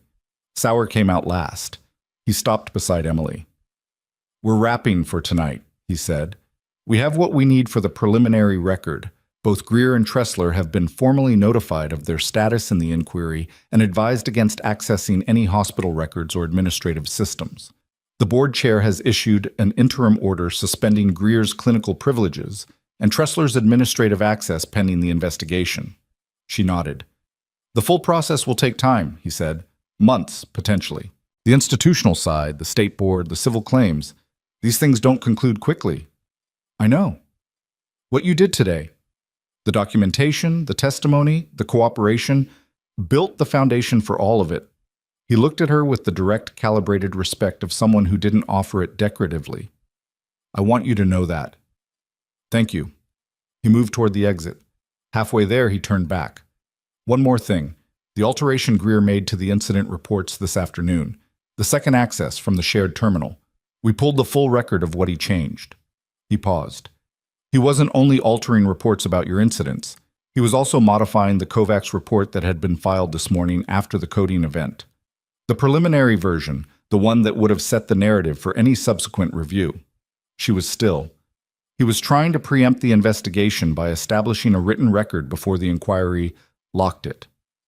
I know, she said. That's what the first text was, too. The 322 alteration from his administrative login. He was building the version of events he needed before anyone could build a different one. Yes. Sauer looked at her steadily.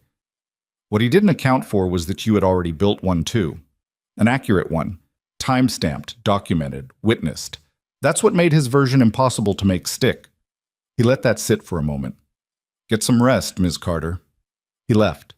The floor was quieter now. Night shift was coming on. Different faces. The particular energy of people arriving for the overnight, not yet knowing the full shape of what they were walking into.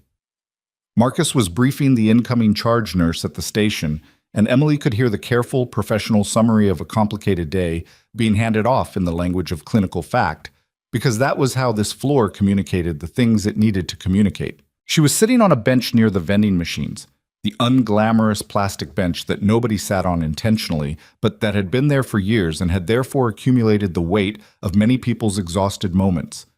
When her phone lit up. The unknown number. Halford's number, which she now knew, but he'd texted from a different one the first time. Not Halford. The same number as the check the security footage text. One new message. She opened it. There's something else. Not in the footage. In the billing records. Specifically, the insurance reimbursement codes for incidents where nursing errors were cited. Cross-reference with the altered reports. 14 months. Someone was being paid extra for those coding designations. She read it twice. Then she read it a third time, because the third time was when the full shape of what it was saying became clear. Not just falsification of records to protect reputations. Financial fraud. Insurance billing codes adjusted to reflect errors attributed to nursing staff. Errors that changed the liability designation, which changed the reimbursement structure, which meant every incident report that had been altered over 14 months hadn't only been about protecting Greer or Tressler from professional consequences. Someone had been collecting money. She looked at the number, same one as before. Not Halford. Who is this, she typed. Same question, third time today. This time the answer was different, not a name, a job title, hospital billing compliance. Former. I left 3 months ago. Emily looked at the message for a long moment. 3 months ago. Someone in billing compliance who had seen something in the numbers, who had left or been pushed out, and who had been sitting on what they knew, waiting for the same thing Halford had been waiting for, a moment when it would actually matter. 2 whistleblowers. 2 separate streams of evidence, converging on the same place. She opened her contact list and found Sauer's number. He'd given her his card before he left. And typed the message carefully, the way you type something that is going to matter later. Don't go too far. There's a billing fraud component. I'm getting details now. His response came back in under a minute. I'm turning around. Sauer came back through the main entrance 11 minutes after he'd left, which meant he'd either been in the parking lot or very close to it, which meant some part of him had already understood the investigation wasn't finished for the night. Emily met him in the lobby with her phone screen facing him. He read the text. He read it again. Then he looked at her with the expression of someone recalculating the dimensions of a room they'd thought they already had measured. "Billing fraud," he said, not a question. Reimbursement codes on incidents where nursing errors were cited. If the attribution was changed in the incident report, and the changed attribution affected the liability designation, the billing codes downstream would reflect that. Different codes, different reimbursement rates. 14 months. She paused. Someone in billing compliance saw it and left 3 months ago. They've been sitting on it, or they were pushed out for seeing it. That's what I think too. Sauer looked at the phone again. I need to talk to this person directly. They haven't given me a name. Can you get it? She typed. The investigator needs to speak with you directly. Federal whistleblower protections apply. Your identity will be protected in the inquiry record. Can we meet tonight? The response took 4 minutes, which she spent standing in the lobby with Sauer in the specific patience of people who have learned that some things can't be rushed without breaking. Yes. Not at the hospital. There's a diner on Mercal Street, Callaway's. 1 hour. She showed Sauer. He nodded. I'll bring Park, he said. You should come. I was planning to, but Callaway's diner on Mercal Street was the kind of place that had been the same for 30 years and intended to stay that way. Vinyl booths, laminated menus, coffee that came in heavy ceramic mugs and was refilled without asking. At 8:50 on a Tuesday evening, it was half empty in a comfortable way. The dinner rush long cleared out. A few people working laptops, a couple sharing pie by the window.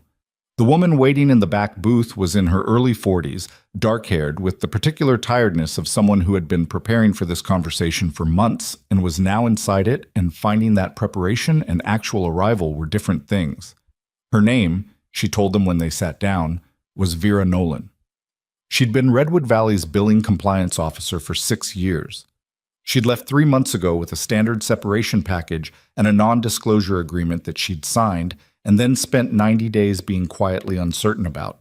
The NDA, Sauer said, before she could continue. I know. She'd brought a folder, the kind of physical folder that people brought when they'd learned not to trust that digital records would stay available. I had a lawyer look at it when I decided to come forward. Whistleblower protections under federal law supersede a private NDA when the conduct in question involves federal insurance programs. Medicare and Medicaid were both in the billing stream. They were, Sauer confirmed. Then the NDA doesn't hold. She put the folder on the table. This is 14 months of billing records. I pulled everything I was legally entitled to retain before I left. I've organized it by incident date, correlated with the incident report numbers where I could identify them. She looked at Emily. When I saw what was happening to the reports, the attribution changes, I cross-referenced with our billing submissions. The pattern was consistent. Every incident where a nursing error was cited in the final administrative resolution had a corresponding billing code adjustment. The adjustment moved liability from physician oversight to nursing execution, which under our insurance contracts qualified for a different reimbursement tier. How much? Sauer asked. Vera opened the folder to a page near the back. A number at the bottom, 14 months of accumulated adjustments. It was not a number that described carelessness or administrative drift. It was a number that described a decision. Sauer looked at it. Park beside him wrote it down. Emily looked at it and thought about Tina Ortega, about James Halford, about every nurse who'd filed an accurate report and never seen where it went, about the system that had felt like indifference but had in fact been something with more architecture than that, something that had been built, maintained, and collected from. Who authorized the billing adjustments? Sauer asked. They came through the administrative billing queue, which required sign-off from the vice chief of medicine. Vera looked at him steadily. Every one of them has Tressler's authorization code. The diner hummed around them. Someone laughed at the counter. The coffee was refilled without asking. I should have come forward sooner, Vera said. She said it to her folder rather than to any of them. I kept telling myself I needed more documentation, needed to be more certain. But the truth is I was scared. They'd ended things smoothly enough that I could pretend it had been mutual, and pretending it was mutual was easier than the alternative. You came forward, Emily said. 3 months late. You came forward today because today was the day it would land somewhere that could do something with it. That's not nothing. Vera looked at her. She had the expression of someone recognizing a voice. Not literally, but the quality of it. The specific register of someone who understood the particular texture of waiting too long and then deciding to move. You're the nurse they blamed, Vera said. The Kovacs incident. Among others. Vera closed the folder and slid it across the table to Sauer. Everything I have is in there. I'll cooperate fully with the investigation. Whatever I need to sign, I'll sign. But they were back at the hospital by 10:15. The night had the quality of a day that had used everything up. The parking lot half empty. The entrance quieter. The kind of institutional stillness that accumulated in buildings between crises. Sauer and Park went directly to the administrative floor to brief Alderman on the billing fraud component, because a board chair who'd spent the evening understanding the scope of personnel misconduct needed to understand before she went home that the scope was larger than she'd thought. Marsh was waiting near the main entrance. She'd stayed. Emily wasn't surprised. Vera Nolan, Emily said by way of summary. Marsh absorbed it. Tressler's authorization codes. Everyone. A long breath. Not visible. Marsh didn't breathe visibly, but audible in the way her silence shifted quality. That takes this from administrative misconduct to federal fraud. Medicare and Medicaid. Yes, but Tressler won't be practicing medicine while this is being adjudicated. I know. Greer either, in all likelihood. I know. Marsh looked at her. How are you doing? It was the kind of question that required an honest answer or no answer, and Emily had learned the hard way that no answer to Marsh was its own kind of answer. She considered it. How was she doing at 10:15 on a day that had started with her badge being set on a table and had ended with a billing fraud document being slid across a diner table and 2 federal investigators going back to brief a board chair on financial crimes? I'm tired, she said, and I'm angry, but the anger's not hot anymore. It's just there, like something I've been carrying around that's been proven to be the correct weight all along. Marsh listened. I'm also... She stopped. Started again. I spent 4 years building something small and quiet here. I thought quiet was the goal. I thought if I kept my head down and did the work correctly, the work would be enough. She looked at the hospital entrance, its glass doors, its illuminated sign, its ordinary institutional face. It wasn't, because the problem wasn't that I was doing it wrong. The problem was that doing it right made me visible in a way that threatened something. Being good at your job threatened people who were bad at theirs, Marsh said. Being good at my job and being a nurse threatened people who needed the nurses to be the weakest point in the system. She paused. That's different. The hierarchy wasn't incidental. It was the mechanism. Marsh was quiet for a moment. You know what you did today. I know what we did today, Emily said. Halford, Vera, Marcus, you. You were the thread they all connected to. Because they were all pulled in the same direction and needed something to pull toward. She looked at Marsh. That's not the same as being the reason. Marsh almost smiled again. The almost smile she'd worn in the parking lot that morning. The small, genuine one that meant she'd heard something true. You've been arguing against credit since I've known you. I just don't want inaccurate credit. Accurate credit is fine. This time Marsh did smile.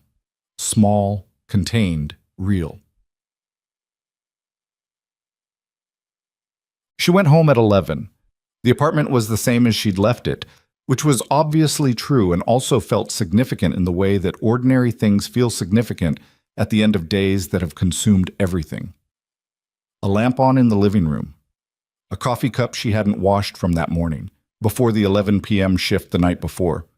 Before any of this. A plant on the windowsill that needed water and was getting by without it, which she respected. She watered the plant, washed the mug, stood at the kitchen window for a few minutes looking at the street below. Ordinary late Tuesday quiet, a few cars, the convenience store on the corner still lit, a dog being walked by someone who looked like they'd also had a long day. She thought about the photograph in her locker. Face down. The one she'd never looked at and couldn't throw away. It was from Kandahar province, taken in the 4th month of her 2nd deployment. She was in it, and 4 other people were in it.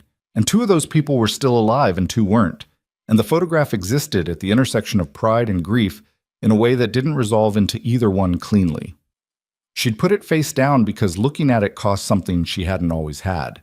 She'd kept it because not having it would cost more. She thought about Hayes, waking up in surgical recovery with a rough voice and the specific relief of someone who'd been on the wrong side of a close call and had come back to the right side, asking about the name of the nurse who'd been there, filing it. She thought about Patrick Dower's father, raising his hand across the corridor.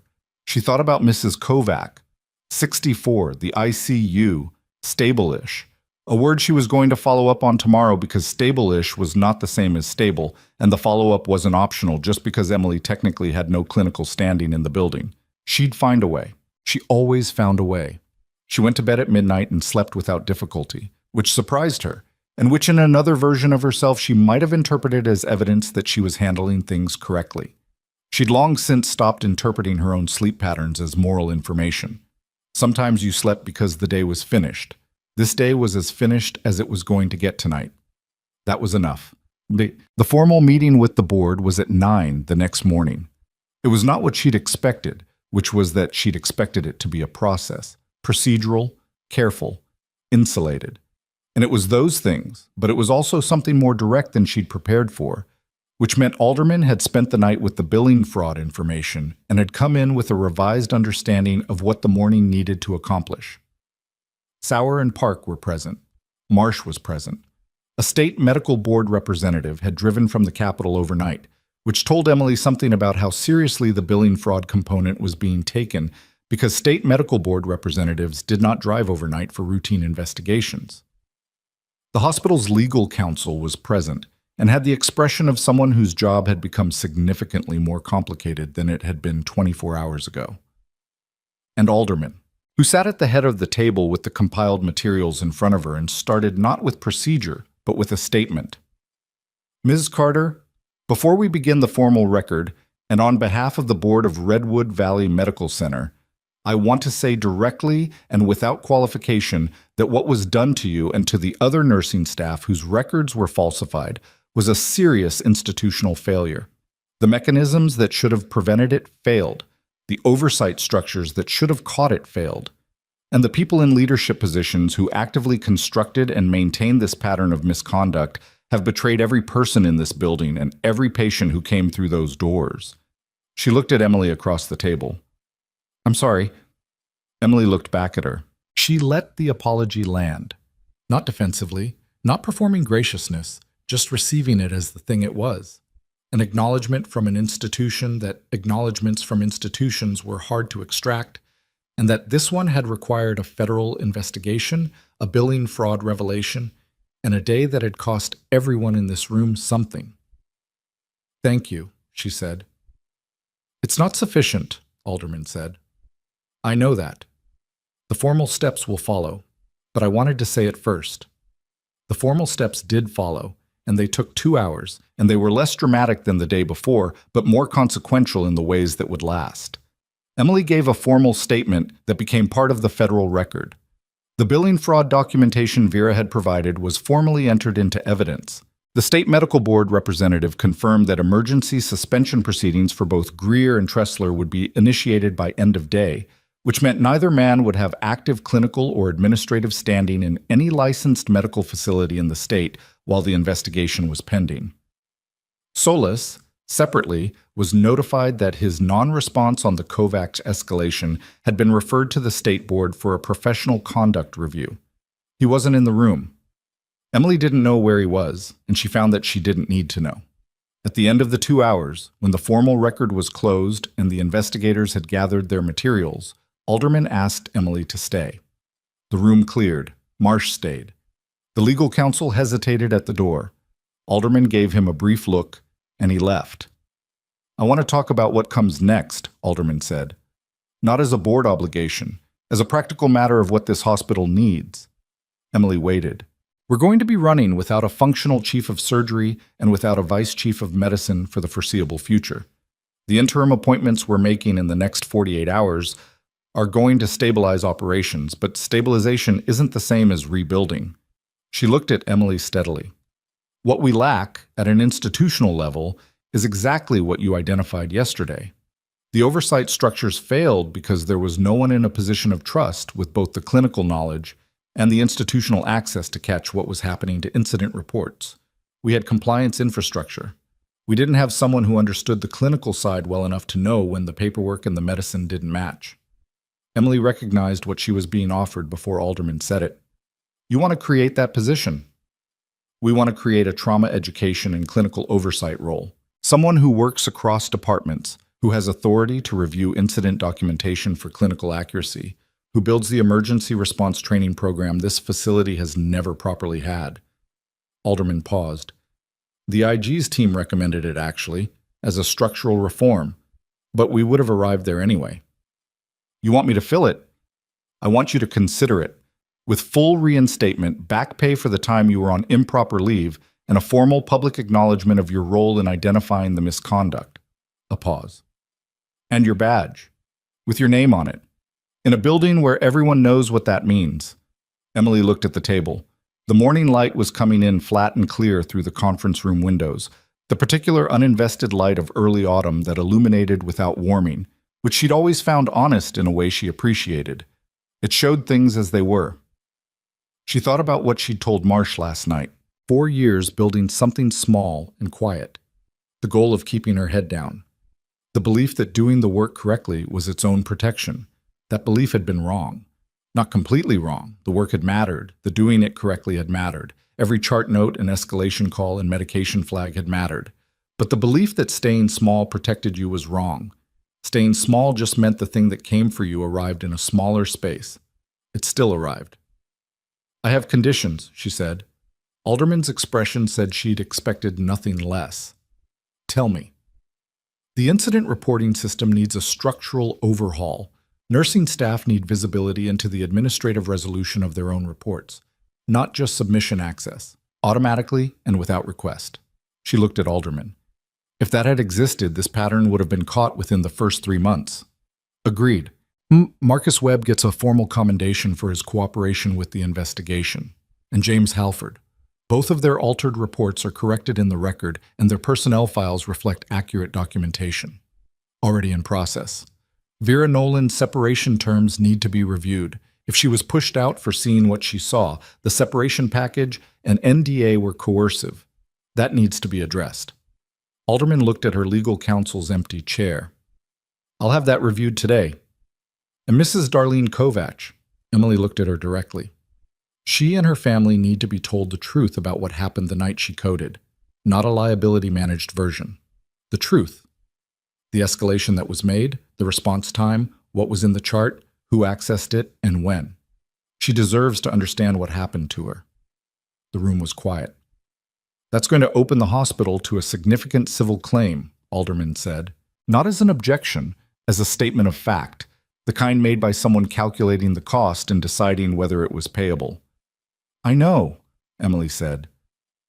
Do it anyway. Alderman looked at her for a moment. Then she nodded, slowly but without hesitation, which was the best version of that particular motion. Done, she said. Basam.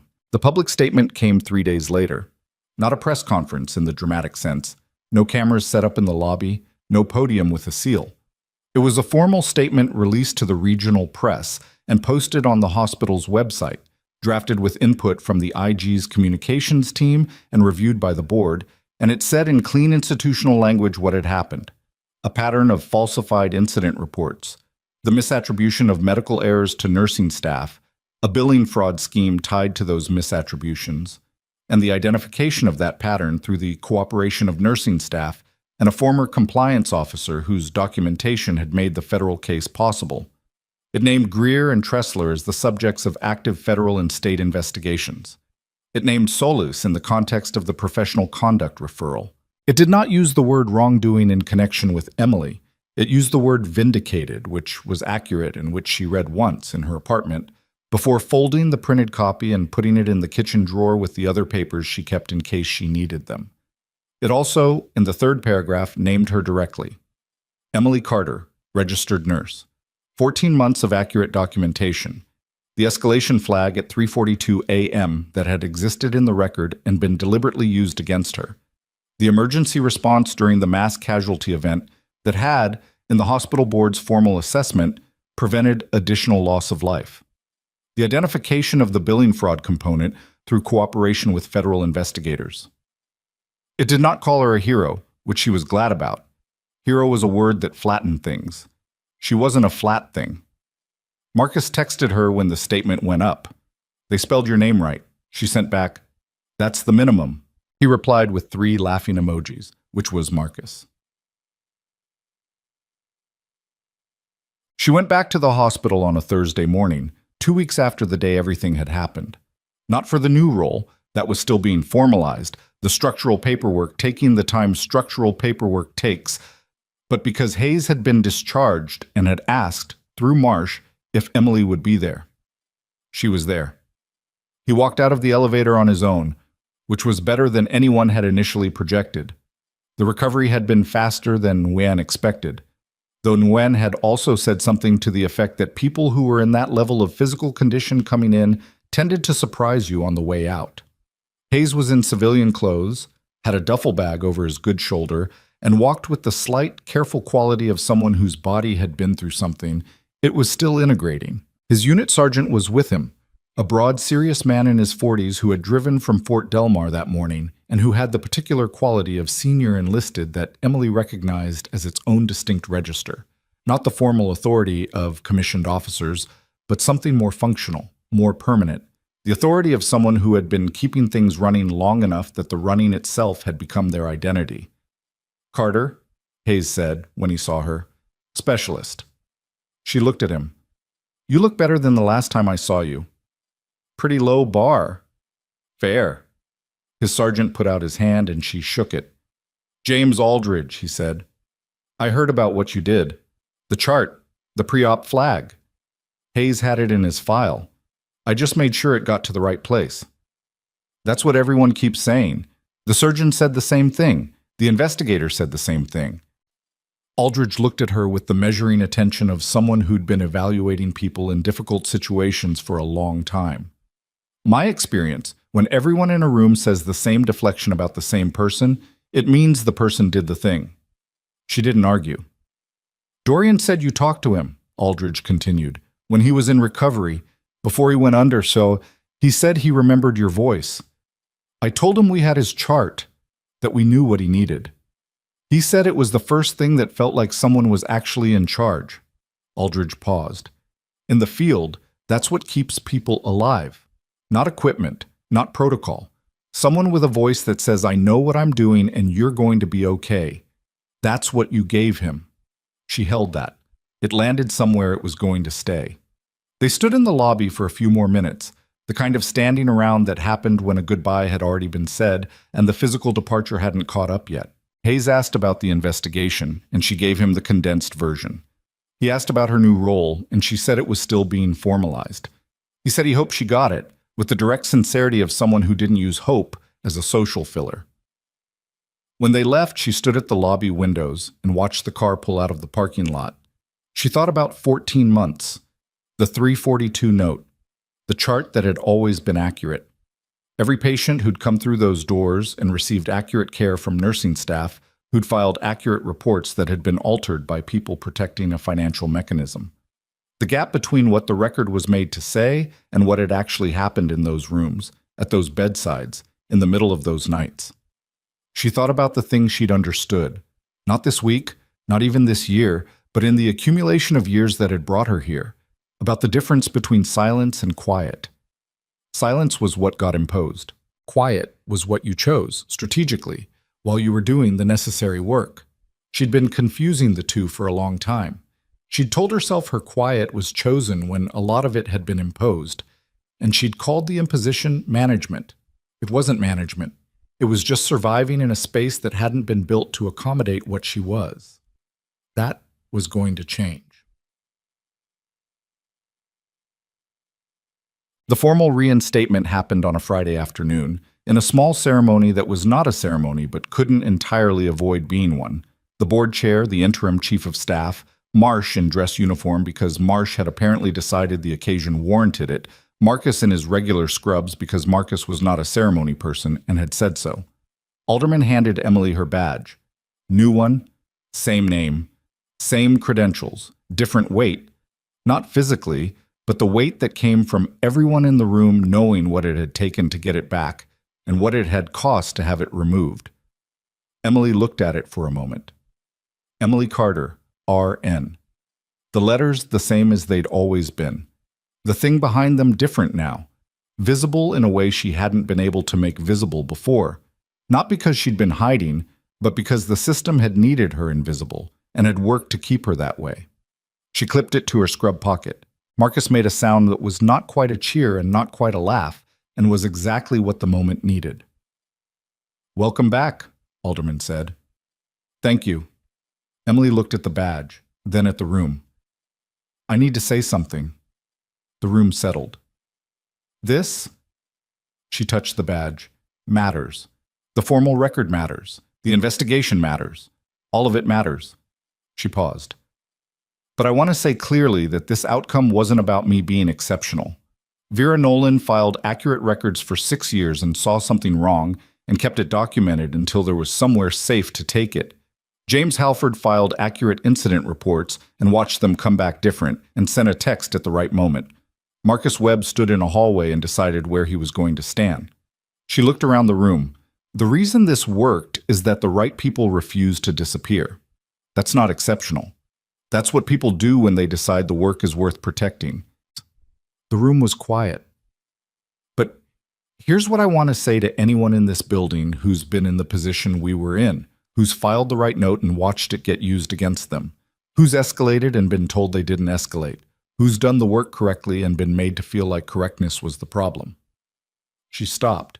The afternoon light came through the windows, flat and clear. "Your documentation is evidence. Your accuracy is a record. Every time you do the right thing and write it down correctly and put your name on it, that's not just a chart entry. It's testimony. It exists, and it waits." Nobody moved. "They told me I was just a nurse," she said. "I want to be very precise about that word. Just like it was a diminishment." She looked at the badge clipped to her pocket. "A nurse is the person who knows the patient's chart before the attending walks in. A nurse is the person who catches the wrong dosage at 3 in the morning and flags it before it reaches the pharmacy. A nurse is the person who recognizes the rhythm change and makes the call and documents it at 3:42 a.m. and doesn't stop being right about it just because someone with a different credential decides to use it against her." She paused. "If that's just, I'll take it." The room didn't applaud exactly. It moved. A collective shift, the kind that happened when a space recognized something true. Marcus put his hand briefly on her shoulder and then removed it, because that was how Marcus did things. Marsh, in her dress uniform, stood with the very slight, very real expression that meant she'd heard the things she'd come to hear. Alderman nodded once.